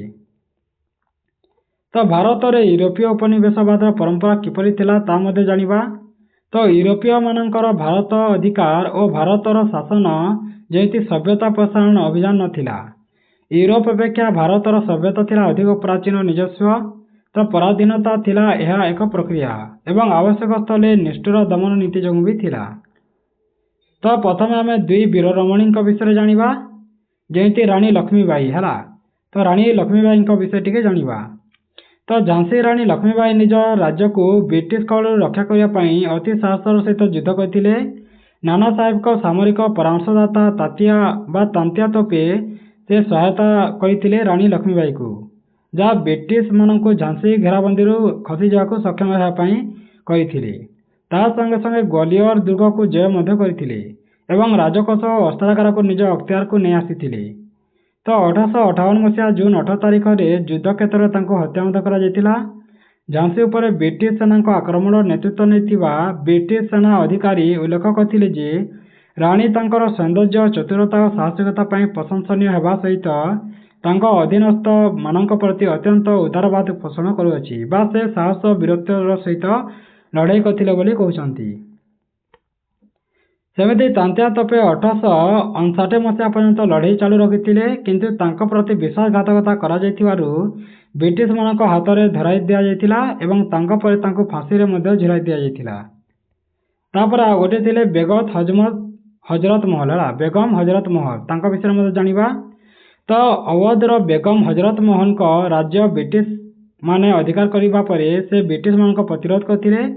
1857ରେ ସେ ବିଦ୍ରୋହୀ ମାନଙ୍କ ସହିତ ଯୋଗ ମଧ୍ୟ ଦେଇଥିଲେ ଓ ବ୍ରିଟିଶ ମାନେ ଯେତେବେଳେ ଲକ୍ଷ୍ନୌ ସହରକୁ ପୁନର୍ବାର ଦଖଲ କରିବାକୁ ଉଦ୍ୟମ କରିଥିଲେ ସେ ଏହାର ପ୍ରତିରକ୍ଷା ମଧ୍ୟ କରିଥିଲେ। ବ୍ରିଟିଶ ମାନଙ୍କ ନିକଟରେ ଆତ୍ମସମର୍ପଣ କରିବା ପାଇଁ ତାଙ୍କୁ ନିରାପତ୍ତା ଯୋଗାଇ ଦିଆଯିବ ବୋଲି ପ୍ରସ୍ତାବକୁ ହଜରତ ମହଲ ପ୍ରତ୍ୟାଖ୍ୟାନ କରିଦେଇଥିଲେ ଓ ବାଧ୍ୟ ହୋଇ ତାଙ୍କୁ ନିକଟସ୍ଥ ନେପାଳରେ ଆଶ୍ରୟ ନେବାକୁ ମଧ୍ୟ ପଡ଼ିଥିଲା। 1858 ମସିହା ନଭେମ୍ବର ମାସରେ ରାଣୀ ଭିକ୍ଟୋରିଆ ଘୋଷଣା କରିଥିଲେ ଯେ ଭାରତରୁ ଇଷ୍ଟ ଇଣ୍ଡିଆ କମ୍ପାନୀର ଶାସନ ଲୋପ ପାଇଲା ବୋଲି ସେ କହୁଥିଲେ। ତ ଆହୁରି ମଧ୍ୟ ସେ ପ୍ରତିଶ୍ରୁତି ନେଇଥିଲେ ଯେ ଭାରତୀୟମାନଙ୍କ ଧାର୍ମିକ ବ୍ୟାପାରରେ ଆଉ ହସ୍ତକ୍ଷେପ କରାଯିବ ନାହିଁ ବୋଲି କହିଥିଲେ ଇଂରେଜ ସରକାର ଓ ପ୍ରଶାସନିକ କ୍ଷେତ୍ରରେ ଭାରତୀୟମାନଙ୍କୁ ଅଧିକ ସଂଖ୍ୟାରେ ଅନ୍ତର୍ଭୁକ୍ତ କରାଯିବ ବୋଲି କହୁଥିଲେ ବା ଯେତିକି ପ୍ରଶାସନ ଅଛି ସେଥିରେ ଭାରତର ଲୋକମାନେ ରହିବେ ବୋଲି ସେ କହୁଥିଲେ। ତ ବେଗମ ହଜରତ ମହଲ ରାଣୀ ଭିକ୍ଟୋରିଆଙ୍କ ଏହି ଘୋଷଣାର ଚତୁରତାର ସହିତ ଭାରତୀୟମାନଙ୍କୁ ସତର୍କ କରାଇଦେବା ପାଇଁ କହିଥିଲେ ଯେ ଏହି ପ୍ରତିଶ୍ରୁତିରେ ଆଦୌ ବିଶ୍ୱାସ କରିବା ଠିକ୍ ନୁହେଁ, କାରଣ ଏହା ହେଉଛି ଇଂରେଜମାନଙ୍କର ଏକ ଅପରିବର୍ତ୍ତନୀୟ ପ୍ରଥା। ସେମାନେ ବଡ଼ ହୋଇ ବା ଛୋଟ କୌଣସି ଦେଶକୁ କ୍ଷମା କରିବେ ନାହିଁ ବୋଲି କହୁଥିଲେ ବା ଇଂରେଜମାନଙ୍କୁ ବିଶ୍ୱାସ କରିହେବ ନାହିଁ ବୋଲି ସେ କହୁଥିଲେ। ଚାଲ ସେ ପାଠଟିକୁ ଫେର ପଢ଼ିବା। ତ ନୀତିକୁ ବ୍ୟବସାୟରେ କାର୍ଯ୍ୟକାରୀ କରାଗଲା। ଭାରତର ଏକ କ୍ଷୁଦ୍ର ଶିକ୍ଷିତ ଗୋଷ୍ଠୀ ଇଂରେଜମାନଙ୍କ ଆବଶ୍ୟକତା ଗୁରୁତ୍ୱ ଦେଇଥିଲେ। ତ ବହୁତ କମ୍ ଲୋକ ଶିକ୍ଷିତ ଲୋକମାନେ ଇଂରେଜମାନଙ୍କୁ ସପୋର୍ଟ କରିବା ଦ୍ୱାରା ହିଁ ଆମ ଭାରତ ସ୍ୱାଧୀନତା ହୋଇପାରିନଥିଲା। କିନ୍ତୁ ବିଶ୍ୱର ଅନେକ ଉପନିବେଶିତ ଜନତାଙ୍କ ଭାଗ୍ୟ ପରି ଭାରତୀୟମାନେ ମଧ୍ୟ ବିଭିନ୍ନ ଶୋଷଣ, ହିଂସା, ଉତ୍ପୀଡ଼ନ ହେଉଥିଲେ ଆଉ ନିର୍ଯାତନାର ଶିକାର ମଧ୍ୟ ହେଉଥିଲେ। ଠିକ୍ ସେହି ସମୟରେ ଉପନିବେଶବାଦୀ ଶାସନର କିଛି ମୁଖ୍ୟ ଅନିଚ୍ଛାକୃତ ପରିଣାମ ମଧ୍ୟ ଥିଲା। ଏହା ଭାରତକୁ ବିଶ୍ୱ ପାଇଁ ଏକ ବିଶ୍ୱକୁ ଭାରତ ପାଇଁ ଉନ୍ମୁକ୍ତ କରିଥିଲା ବା ପୁନଃ ଉନ୍ମୁକ୍ତ ମଧ୍ୟ କଲା।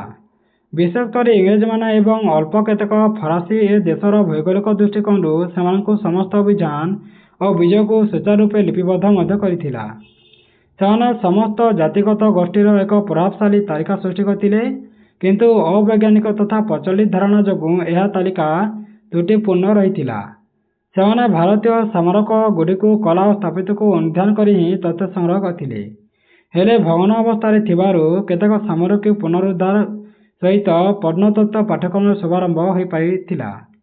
ଏହି ପ୍ରକ୍ରିୟା ମାଧ୍ୟମରେ ସେମାନଙ୍କ ସହିତ ଅନ୍ୟ ୟୁରୋପୀୟ ଉପନିଷଦବାଦୀମାନେ ମଧ୍ୟ ଶକ୍ତିଗୁଡ଼ିକର ଭାରତର ହଜାର ହଜାର ସଂଖ୍ୟାର ମୂର୍ତ୍ତି, ଚିତ୍ରକଳା, ଅଳଙ୍କାର, ପାଣ୍ଡୁଲିପି, ଅନ୍ୟାନ୍ୟ ସାଂସ୍କୃତିକ କଳାକୃତି ମଧ୍ୟ ତାଙ୍କ ୟୁରୋପକୁ ଫେରାଇ ନେଇଯାଇଥିଲେ ଓ ତାଙ୍କ ସଂଗ୍ରହାଳୟରେ ମଧ୍ୟ ରଖିଥିଲେ। ତ ଯଦିଓ ଏହାଦ୍ୱାରା ଭାରତର ପ୍ରଭୁତ୍ୱ ସାଂସ୍କୃତିକ କ୍ଷତି ଘଟିଥିଲା, ହେଲେ ଭାରତର ଐତିହ୍ୟ ଓ ପରମ୍ପରାର ପରିପନ୍ଥା ଥିଲା। ତଥାପି ଏହାଦ୍ୱାରା ୟୁରୋପୀୟ ସମାଜରେ ଭାରତୀୟ କଳା ଓ ସଂସ୍କୃତିର ପ୍ରଭୁତ୍ୱ ଆଦର ପ୍ରଶଂସା ମଧ୍ୟ ବଢ଼ିପାରିଛି। ଏହିପରି ବଡ଼ ଧରଣର କଳା ଓ ସାଂସ୍କୃତିକ ଅପହରଣ ସତ୍ତ୍ୱେ ବିଶ୍ୱର ଅଧିକାଂଶ ଉପନିବେଶିତ ଦେଶରେ ଦେଖା ମଧ୍ୟ ଯାଇଥାଏ।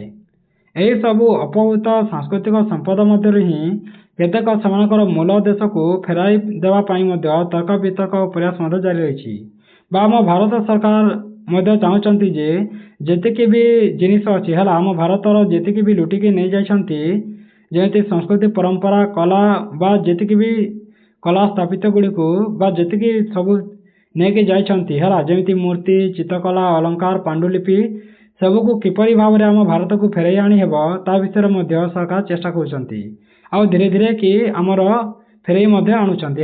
ଭାରତ ସରକାର ଭାରତର ଯେତିକି ବି ଲୁଟି ନେଇଥିଲେ ଇଂରେଜମାନେ ବା ଯିଏ ମାନେ ବି ହଉ ବିଦେଶୀମାନେ ତାଙ୍କଠାରୁ ଧୀରେ ଧୀରେ କି ଆମ ସରକାର ସବୁ ଆଣୁଛନ୍ତି ଭାରତକୁ।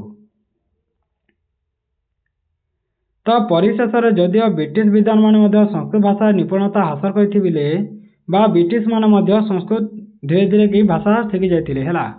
ପ୍ରଥମ ୟୁରୋପୀୟ ନଥିଲେ, ତଥାପି ସେମାନେ ପ୍ରଥମେ କିଛି ସଂସ୍କୃତ ପୁସ୍ତକକୁ ୟୁରୋପୀୟ ଭାଷାରେ ଅନୁବାଦ ମଧ୍ୟ କରିଥିଲେ। ପରବର୍ତ୍ତୀ ସମୟରେ ଫରାସୀ, ଜର୍ମାନୀ ଓ ଏହିସବୁ ଅନ୍ୟମାନେ ମଧ୍ୟ ଏହି ଧାରାକୁ ଅନୁସରଣ କରିଥିଲେ। ଏହି ଅଭିପ୍ରେରଣା ମିଶ୍ରିତ ଥିଲା। କେତେକ ବିଦ୍ୱାନ ଭାରତୀୟ ପ୍ରାଚୀନ ସଂସ୍କୃତିକୁ ପ୍ରକୃତ ଭାବରେ ଗବେଷଣା କରିଥିଲେ ଆଉ ପ୍ରଶଂସା ମଧ୍ୟ କରିଥିଲେ।